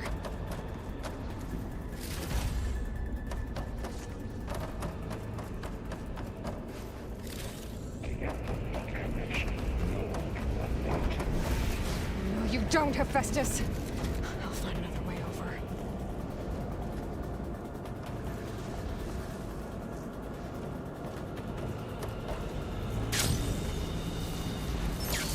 Aloy, I'm patched into your focus feed. You should know there's a huge power draw coming from the next chamber. Thanks for the heads up. I'm almost there.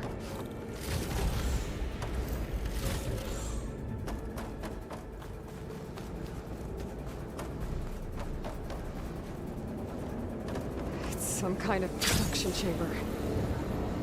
Festus is up to something, all right? What kind of machine is it trying to build? I don't know, but I'm gonna shut it down. I bet those metal carriers will lead me to where it's getting materials from. I bet that's where Festus is hiding too.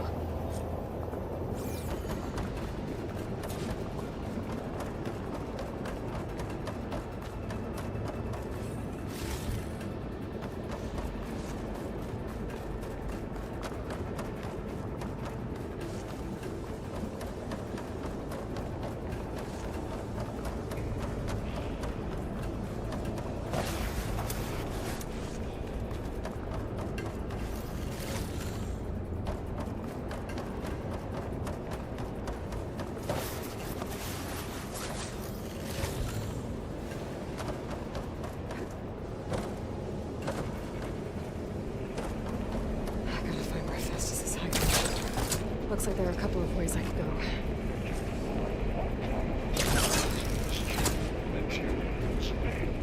Well, that doesn't sound good.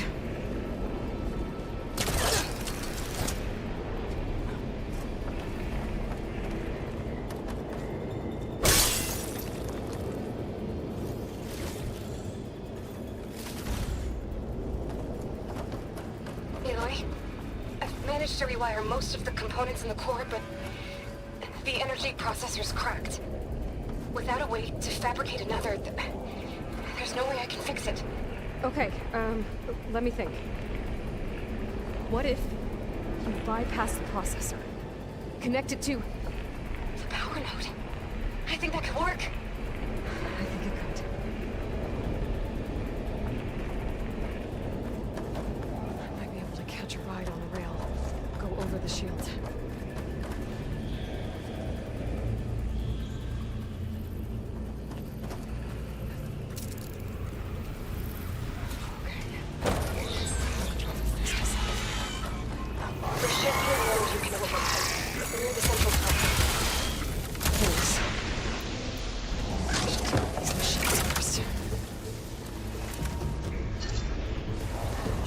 move. I could grapple in for a big hit.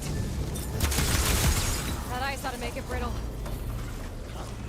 Those machines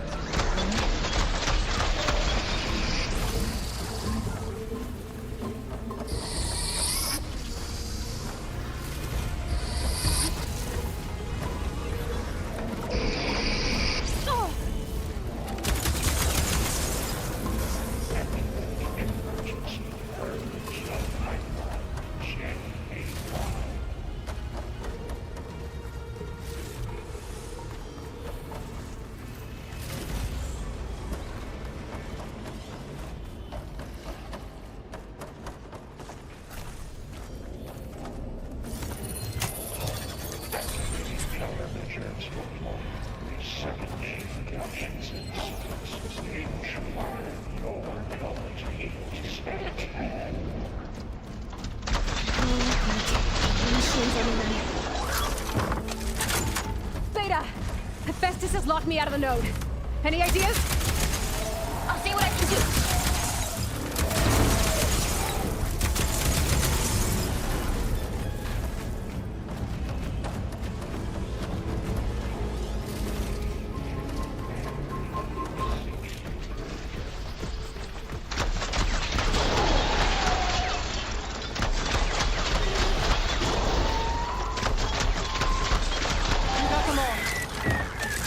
I tapped into the core's network hub. I managed to disrupt Hephaestus' control of the node.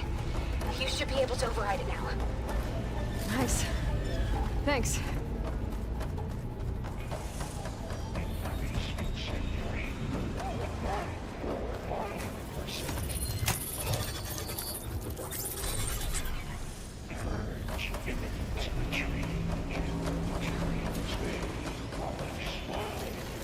Sounds like it fled to another chamber. Well, it better not get comfortable.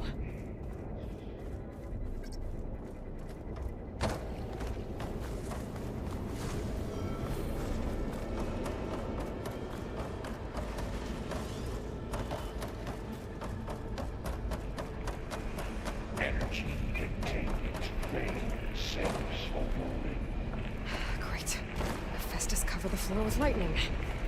I'll find a way over it. Aloy! More machines keep coming! Please tell me you're getting close! I'm working on it. I've been smashing through a lot of machines on my side, too. I guess Aaron's missing out! Anyway, I'm making progress on the bypass, but I need something to hold the cycling module together. Maybe a ligament from one of the machine carcasses? Right? Or some luminous braiding. You could reinforce it with a conversion cylinder. For increased connectivity! I think we can do this, Aloy.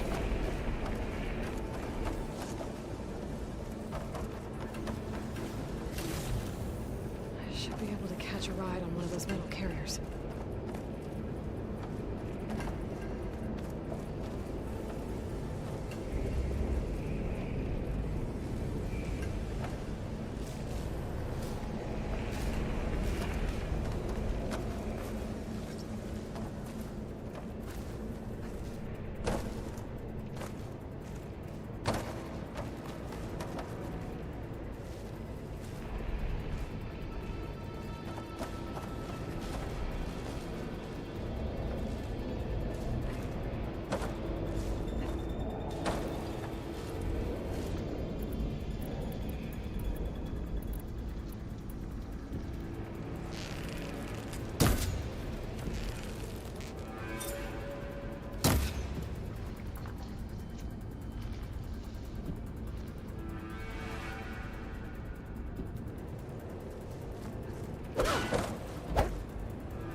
Got it.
Engage structural analysis. Countermeasure CX. Autonomous defenses deployed. Oh, here we go again. Oh, that doesn't sound good. I'll try to get your access back.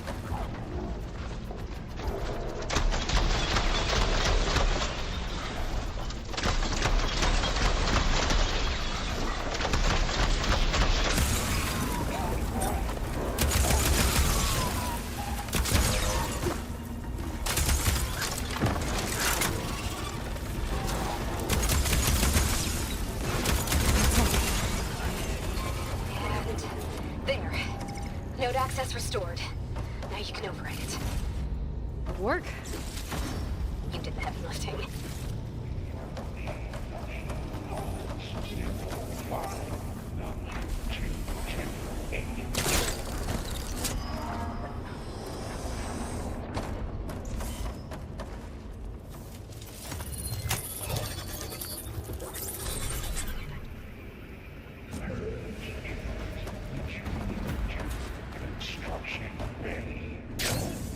Okay. This is running out of places to hide. Aloy? I just registered a huge energy surge back in the production chamber. Something big is happening. Here too. Everything's glowing. The machine Hephaestus was building. It must have finished it. It's powerful, whatever it is. I'm almost done with the core repairs. Should we come to you? Maybe I could distract the machine if... No, Beta. Just stay where you are, okay? Handling the machine's mine. Be safe. You are in violation, but no.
terminated.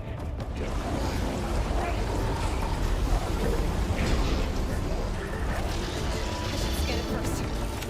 This thing's on its legs are glowing. I think it's charging up.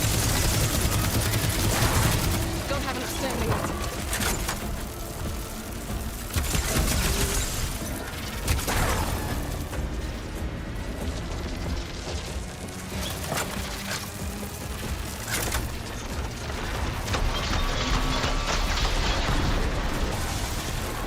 It's done. You did it! There should be one more note to override. Good. Stand by. I'm sending Hephaestus back to you.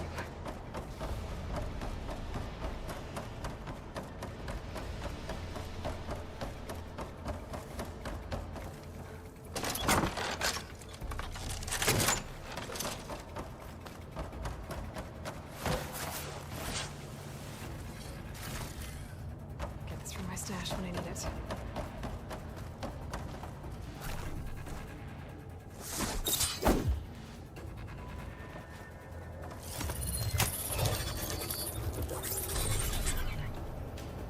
No more hiding, Hephaestus! Humans retreat to the city core. Got it! Hephaestus is back in the core! Make sure it stays there. I'm heading back. And then we can start the merge. Because of you, Beta. I'm glad you came along. And you, Laurel. We couldn't have done any of this without you. Right back at you, Aloy.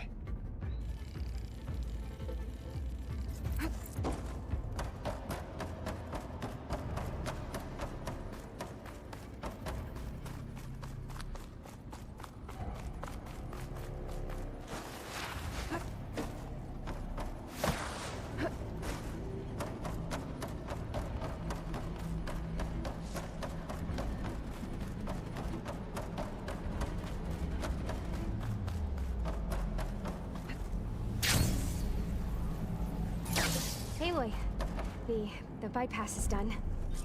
The core is stable. Hephaestus is 100% contained. And we better get started with the merge. It's all set up. Gaia, establish the link, please. Done.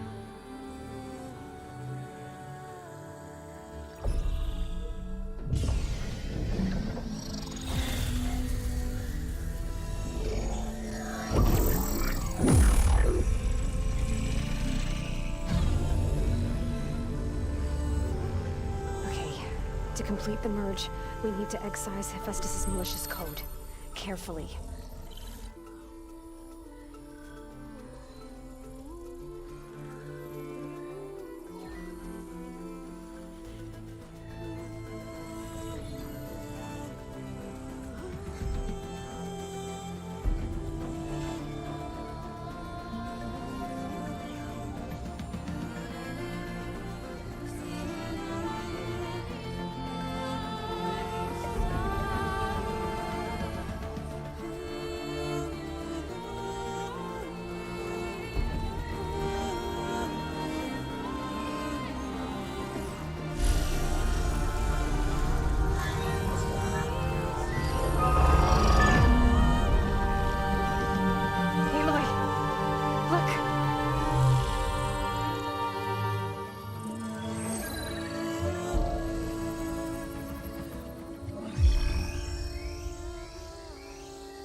Well, hello, redundant copy. You cost us quite a lot of time.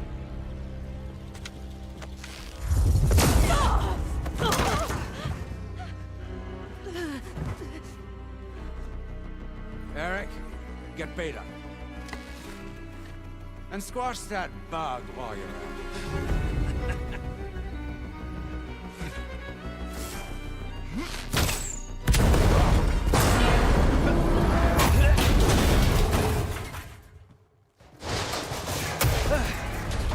Ooh, Get behind me.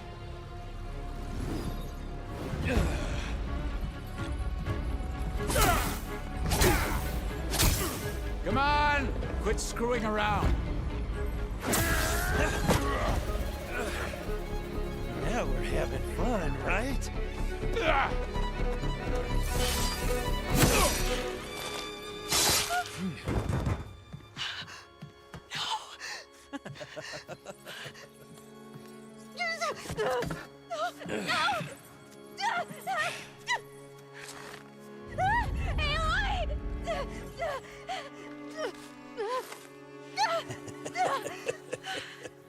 Finally.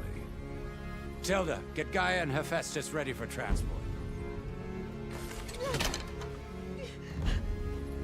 Tilda! I failed. Hush. All is not lost. Tilda! What the hell are you doing? Stop her! I can't even see her!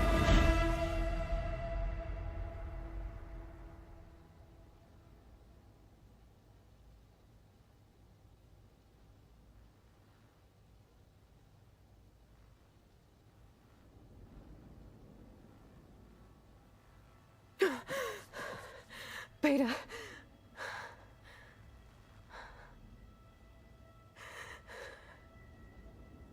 Varl.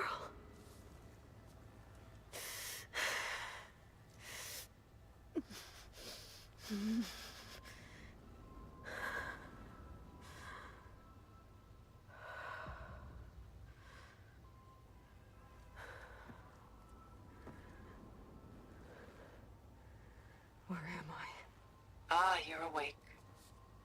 You took quite a hit when Gerard attacked you. I imagine you must still be in a great deal of pain. I can assure you that we are safe. The others can't detect us here. You mean the other Zeniths? You must be Tilda. I wasn't sure if Beta would have told you about me. Where is she? Alive. And while she isn't where she wants to be, not in urgent danger. We must discuss how to get her back, of course, after you've shaken off the cobwebs. When you're ready, take the stairs down the hall and come see me. In the meantime, I'll make breakfast. Breakfast. Okay.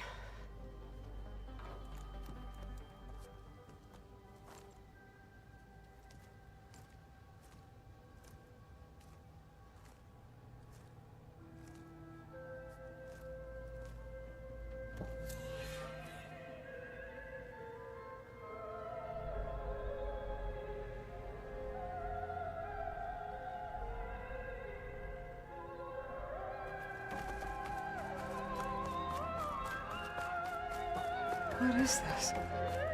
Just a few favorites from my collection. Rescued and stored here just before I went off-world. Take a look, if you like. I'm curious to hear your impressions. My friend is dead. Beta and Gaia are gone, and you want me to look at old paintings? Don't be so quick to dismiss the comfort we can find in art, or the insight we might gain. Selene and Endymion. She's the goddess of the moon, whereas he's a simple shepherd. Beside her is the god of love, Cupid. So she's sneaking up on him?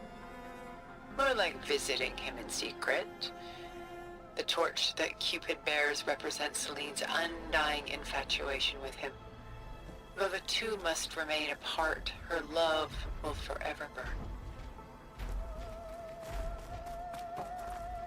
My favorite pairing on the left is Woman Reading a Letter by Vermeer, a true master.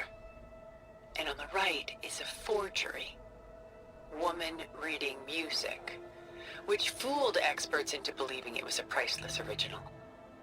Early in my career, I became fascinated with such deceptions. Eventually, I developed scanning software that could detect fakes with unparalleled accuracy. Is that how you made enough money to buy your way onto the Odyssey? Oh no. I made my real fortune later.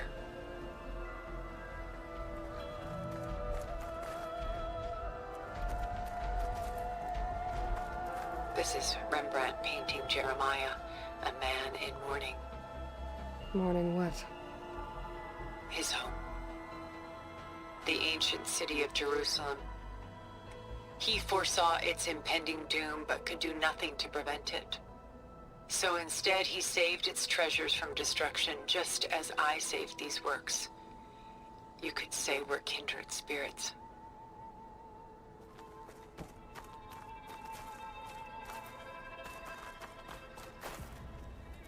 A portrait of the painter, Rembrandt's son Titus, depicted in the habit of a monk.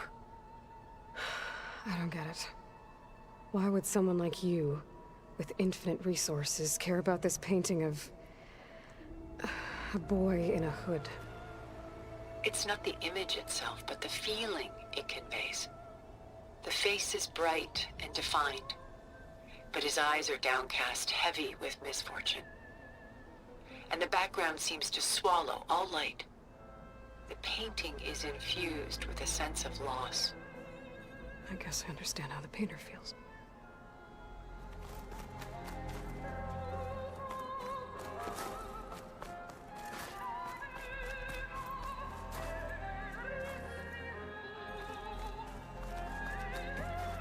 Rembrandt's The Night Watch, by far the most famous painting my homeland ever produced.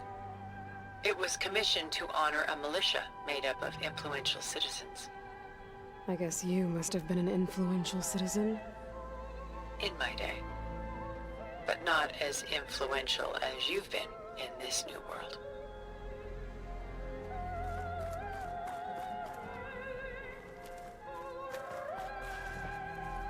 The Gust, by Willem van de Velde, the most famous of his many maritime paintings. A ship crossing into the unknown. I guess you're familiar with that. Indeed, which is why I appreciate this composition in particular. Though waves and wind threaten to destroy the ship, it perseveres, clinging to the light even as darkness closes in all around it.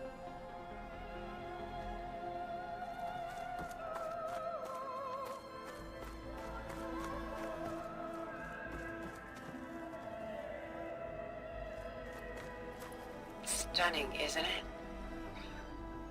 Paintings weren't the only masterpieces of my people's golden age. This is Van Vianen's leaded ewer, molded from a single sheet of silver. What was it for? How like Elizabeth you are. Function over form. Its practical purpose was less important than its meaning. Van Vianen created it in honor of his late brother, who himself was a famous silversmith. A memorial? Yes. Such beauty from sorrow. A lot of weight on his shoulders. I know the feeling.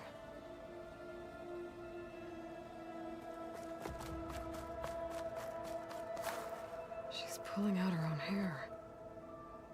Out of madness, out of grief. It's hard to watch her suffer.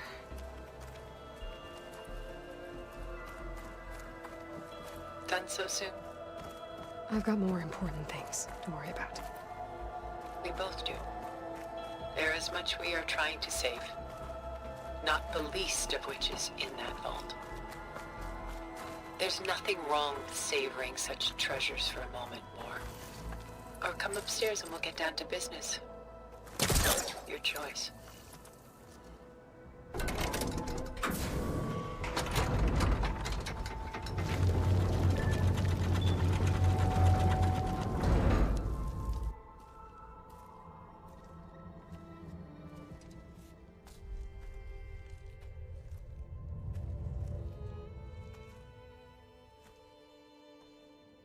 There you are. Feeling better? How did you find us? At the cauldron? And what did you do to everyone right before I passed out?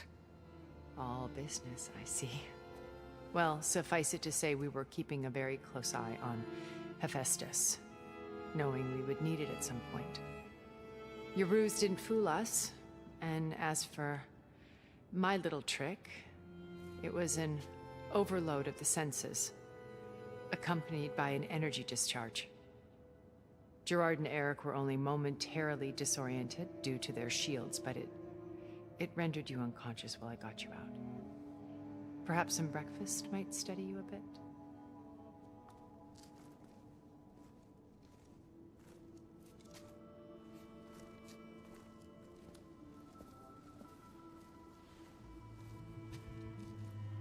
This was your house. The one you recreated for Beta, in the data channel you shared. How perceptive of you. Please, this way.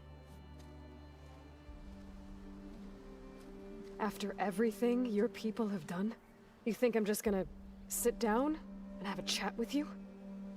They're not my people. They never were, and especially not now. You shot off into space with them, and lived with them for 1,000 years before coming back. So what made you suddenly turn on them? Quite simply, this.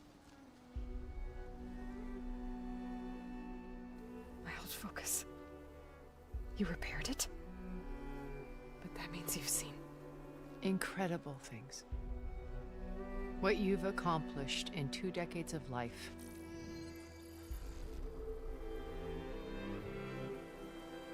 A 1,000 years at my back, and I haven't even come close.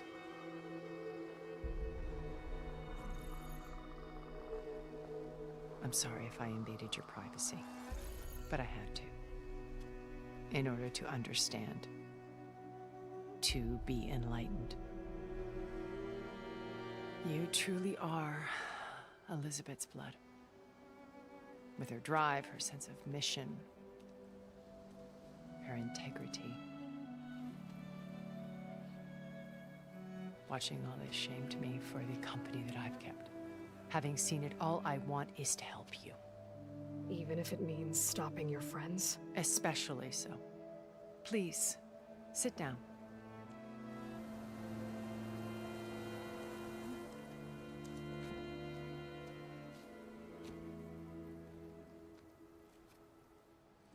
There.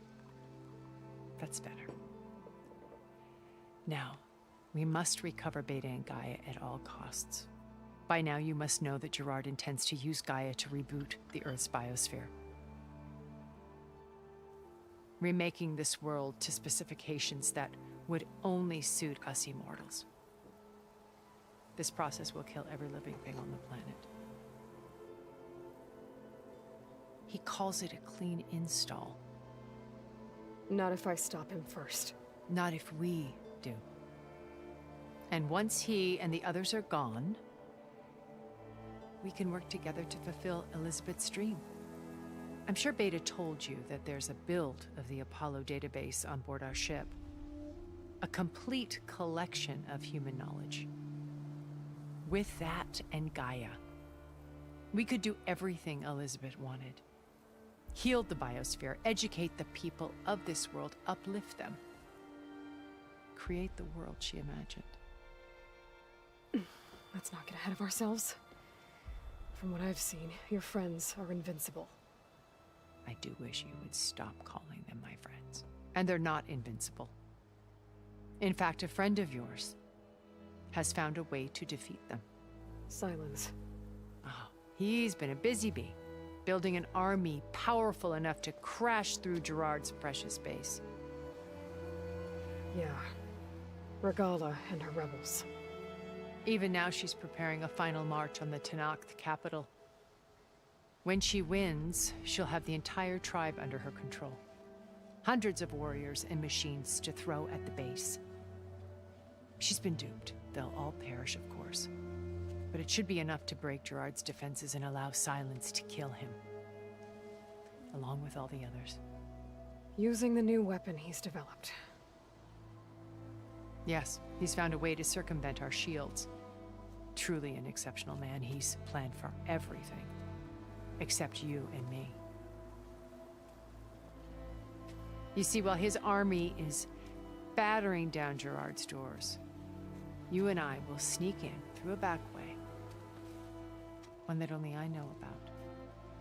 while Silence and my friends are busy battling each other, we'll take back Beta and Gaia. I told you I want to help you. I mean it.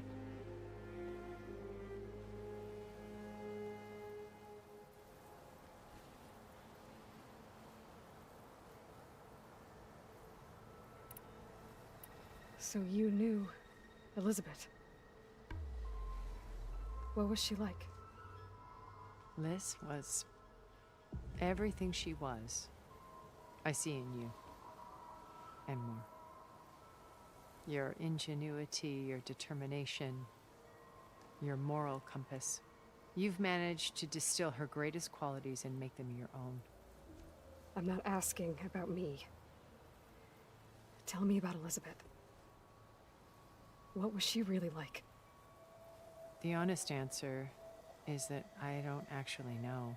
For all the time that I spent with her, she always kept a part of herself locked away. It was like that from the moment we met.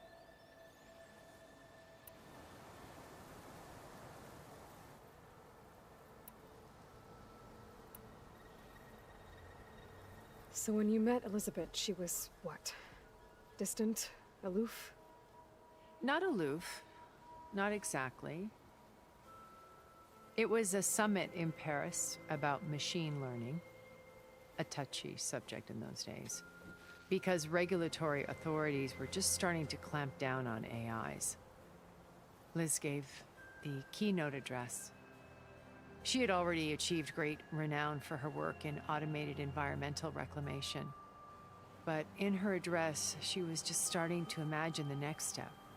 An AI-driven system that wouldn't just act on its programming, but actually take responsibility for its sphere of influence. To care about life. Not just follow orders. Revolutionary stuff. I was fascinated. And I wanted to meet her for a long time. I watched her after her talk. She had spoken with such moral authority, such empathy. But after that, she retreated. I could tell she felt uncomfortable with all of her admirers. It was as if giving the talk had cost her something. I didn't want to be a pest, so I planned my approach carefully.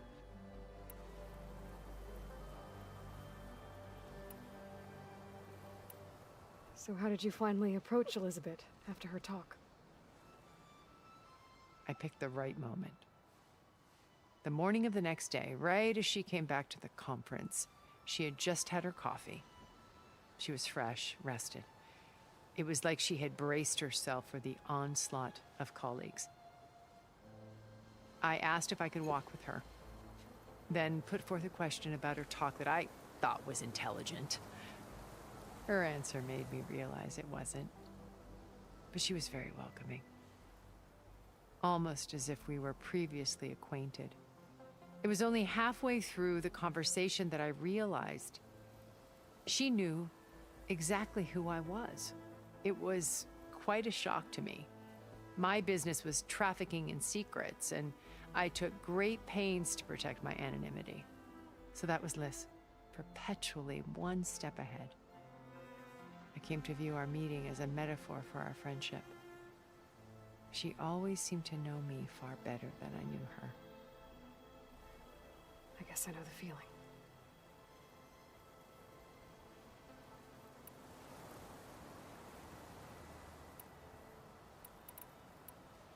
How do you know about Silence's plan? He isn't the only one adept at spyware. You hacked his focus? No, he's too careful for that. But his subordinates? Not so much. He gave additional focuses to the tribals he branded the Sons of Prometheus. The ones working with Regalla. By tapping their focuses, I learned about most of his dealings. The distribution of override technology, the arming of Tanakh rebels, and the secret pact with Regalla to attack Gerard's base. But how did he come up with a weapon that can take down your shields? That's the one thing I haven't been able to figure out, but however he did it, I'm quite certain it will work. With it and the Tanakh army, victory seems to be within his grasp. Such a shame he'll be disappointed.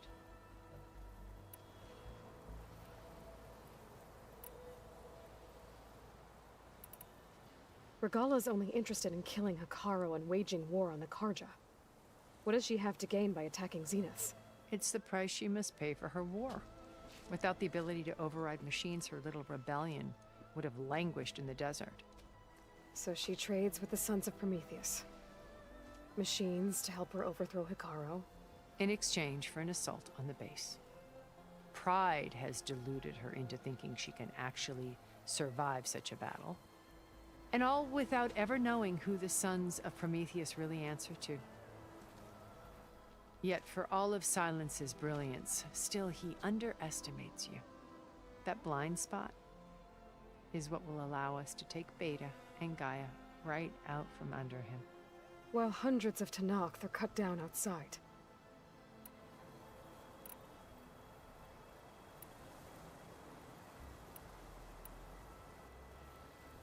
Beta told me your colony was destroyed.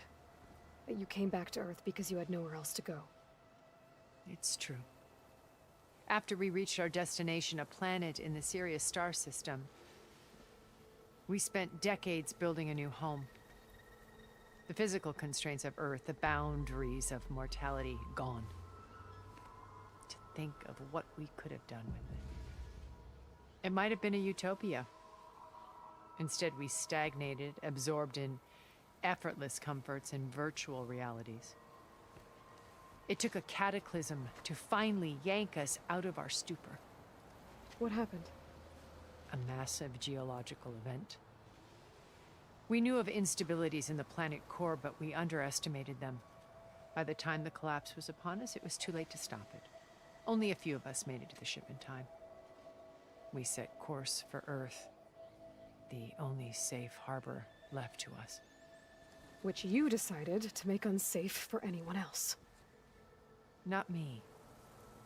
Gerard. He believes it's better to wipe the canvas clean than work around the smudges. No more primitive tribes, no more combat machines, only a blank slate to do with as he pleases. But we will stop him. All we have to do is get into that base.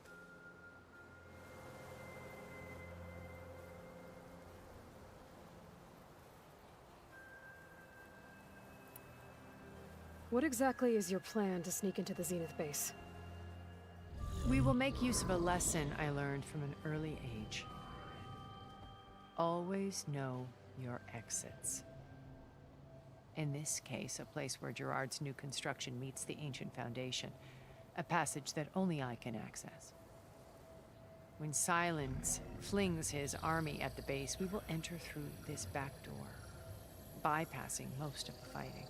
The distraction will provide us with a window in which to rescue Beta and Gaia.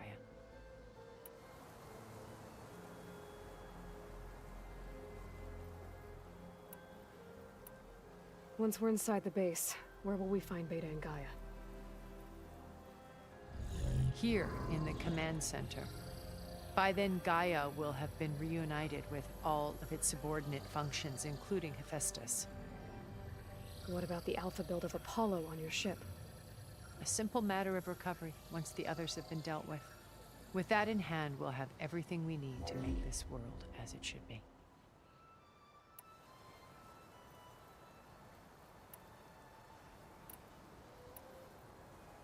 You said Beta is not in urgent danger, so what are the Zeniths doing to her? Putting her to work. Merging Hephaestus with Gaia. A difficult, time-consuming task, as I'm sure you know. They will compel her if need be. But her life is not in danger. She's the only one who can do it. Because you people made her to be nothing but a tool. Gerard's idea, not mine. They always viewed me with suspicion when I attempted any form of kindness towards her. That's why I created the data channel. A virtual place where we could speak in peace.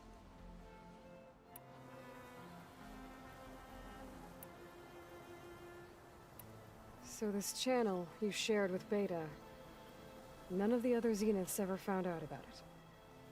Gerard believes he's the most cunning of all of us.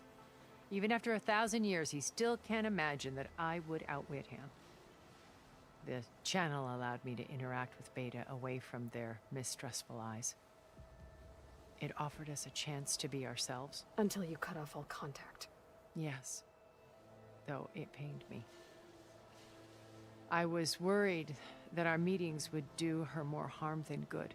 She felt like you tossed her aside. I was afraid the others would find out and punish her. She may not have had the comforts of friendship anymore, but at least I ensured she was safe. I know it seems harsh, but you must believe that her well-being has always been paramount to me.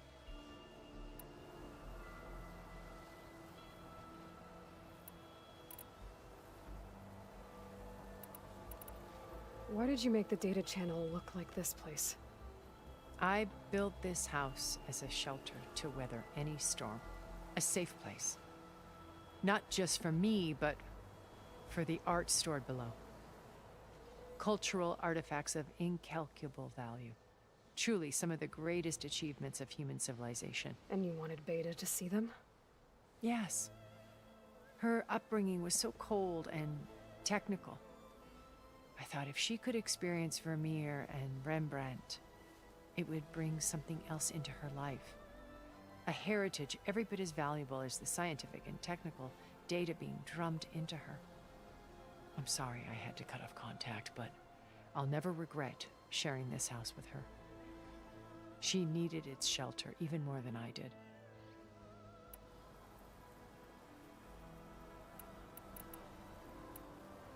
My old focus. How did you find it, let alone repair it? When we encountered you at the Hades Proving Lab, Gerard saw you as a redundancy. I knew better. You were a revelation. After your dramatic escape, bravo, by the way. Gerard and Eric assumed you were dead and gave up the hunt. I wasn't so sure. When the others were busy, I returned to the lab and searched for any trace of you. That's when I found this little treasure. Not easy to repair, but certainly worth the effort. As I watched your life unfold, you were like a splash of color on a worn canvas. What Liz was, and more. Did you show it to the others? Of course not. It was your actions that inspired me to defy them. It's worth noting that if I hadn't found it and watched its contents, I wouldn't have known to save you at the cauldron. You'd be dead. So I should be grateful? If you like.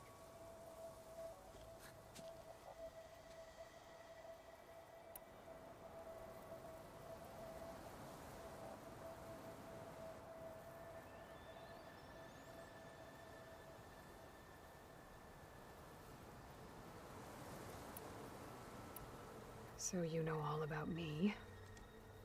What about you? What would you like to know? Well, start with your life on Earth. When I was 8, terrorists flooded my home city. Thousands drowned, my parents included. I was one of the few who survived. My guardian sent me to boarding school. Among my peers, I was the strange girl, the orphan to be avoided. All because of circumstances beyond my control. Oh. So we're a lot alike, huh? Aren't we? You were an outcast. But you didn't let that stop you from getting what you needed. Neither did I. I climbed my way out of desolation and used my wits to build a fortune. First, from the technical analysis of art and the detection of forgeries. Profitable expertise in those days. But as it turned out, the software I developed was even more useful for counterintelligence. From there, it was only a short step to gathering extremely valuable intelligence on my own. You were a spy?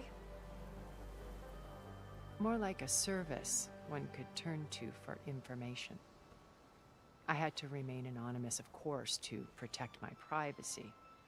But despite that anonymity, Far Zenith inevitably sought me out.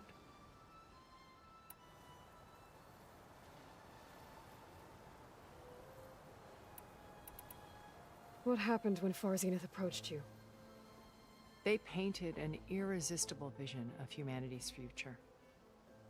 One where We need not fear illness or death, where we explored the furthest reaches of the stars and thrived. It was only later that I realized that they only intended to bequeath this future to the rich and powerful. By the time I finally figured it out, the walls were closing in, Pharaoh's machines were devouring the Earth. So I accepted Far Zenith's invitation to a berth on the Odyssey. I wanted Liz to come, but she had nobler plans, as you well know.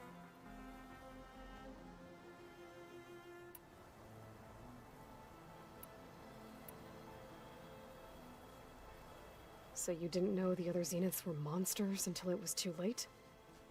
I knew some of them were, certainly. It wasn't until we were off-planet that I understood the true scope of their greed. I was grateful to simply be alive, but the others became obsessed with a kind of effortless immortality. They built a colony where machines serviced their every need, where any memory or fantasy could be endlessly savored in virtual reality. It wasn't life. It was stultifying, a pampered dream state. As the decades passed, I withdrew more and more, alone yet again, but this time with eons to consider my mistakes. Now finally, having met you, I feel like I have a second chance. To do what? Help you, of course. To fulfill Liz's dream, which isn't so different from Far Zenith's original vision. A better future for humanity.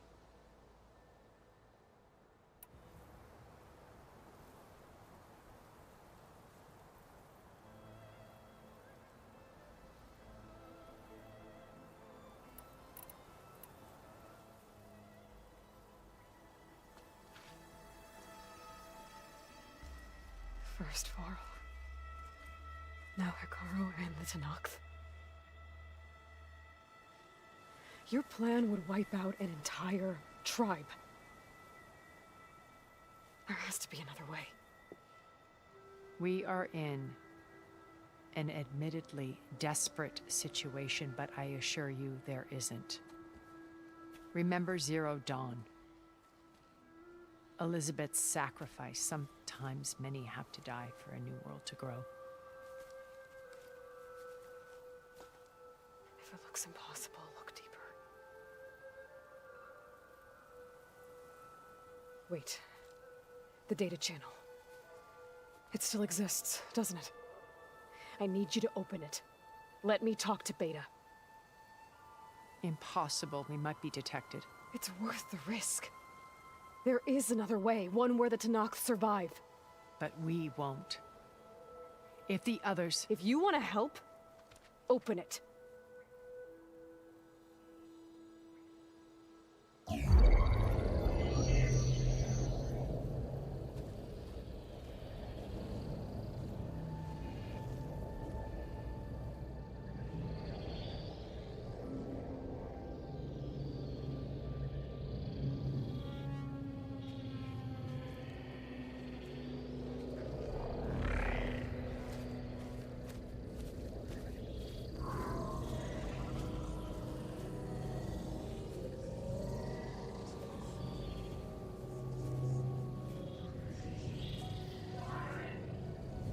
What are they doing to her?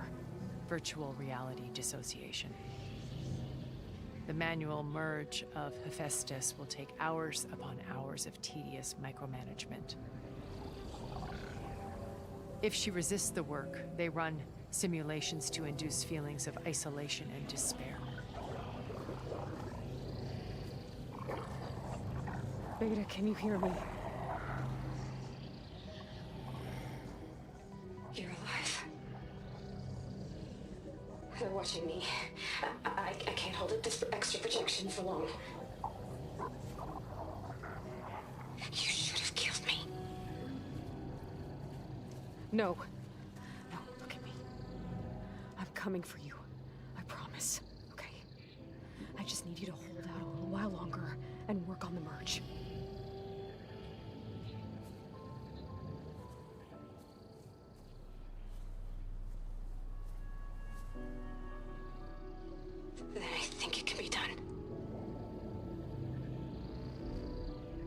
contact again when it's time. Can you hold on? As long as I know you're coming for me, I can endure anything.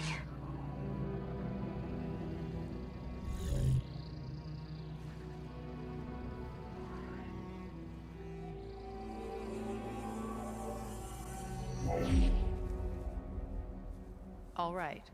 I did as you asked. Now I think you need to tell me what you're planning. I'm going to take Sylens' army away. I don't need it. Only the weapon he made to penetrate your shields. And how do you propose to get it? Ask him nicely? Without Regalla and her rebels, he won't have a choice. We'll be his only option. Only option for what? What did you tell her? That is between me and my sister. Will be Sylens' only option for crashing that base. I'll tell you the rest later. But first, there are a couple of things I have to do. Oh. And what are those? Lay my friend to rest. And then I'm going to use the override that Beta gave me at Gemini to put an end to Regalla's rebellion. From the air. Wait. Since you insist on doing things your way, I know of something that will truly help you make a grand entrance with the Tenakth. The ancient Horus Titans still possess electromagnetic energy cells as part of their arsenal. Drop one of those on Regalla's army and they'll receive quite a surprise.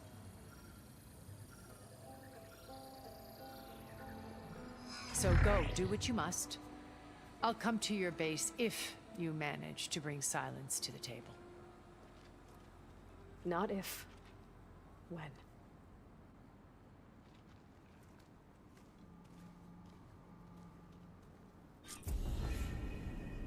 Erend, are you there? Aloy! Aloy, is that really you? Yeah, it's me. Where's everyone else? We're all... we're back at base.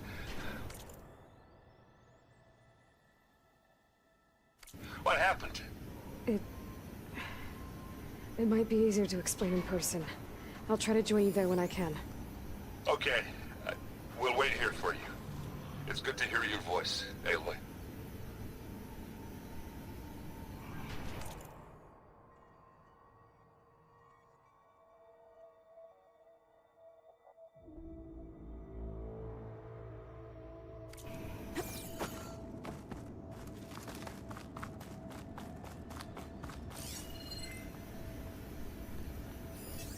This'll be over quick with frost ammo.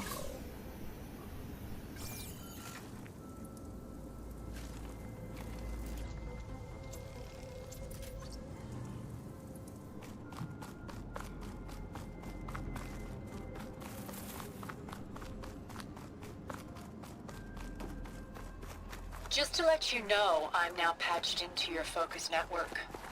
Great. I take it the other Zeniths can't hear us? Of course not. And they don't know about your base either, in case you were wondering. I've sent you data on the Horus energy cells you can use against Regalla's forces. Reach out to me when you're ready to acquire one. Understood.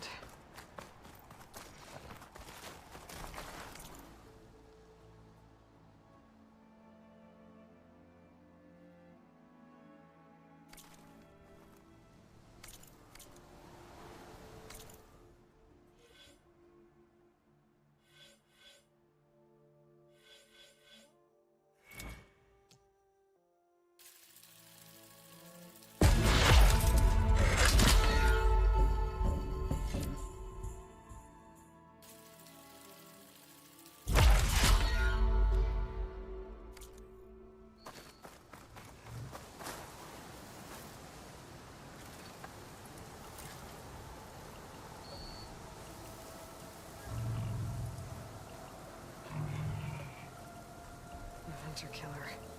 A guardian of other machines.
come.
Looks like there's more to this place.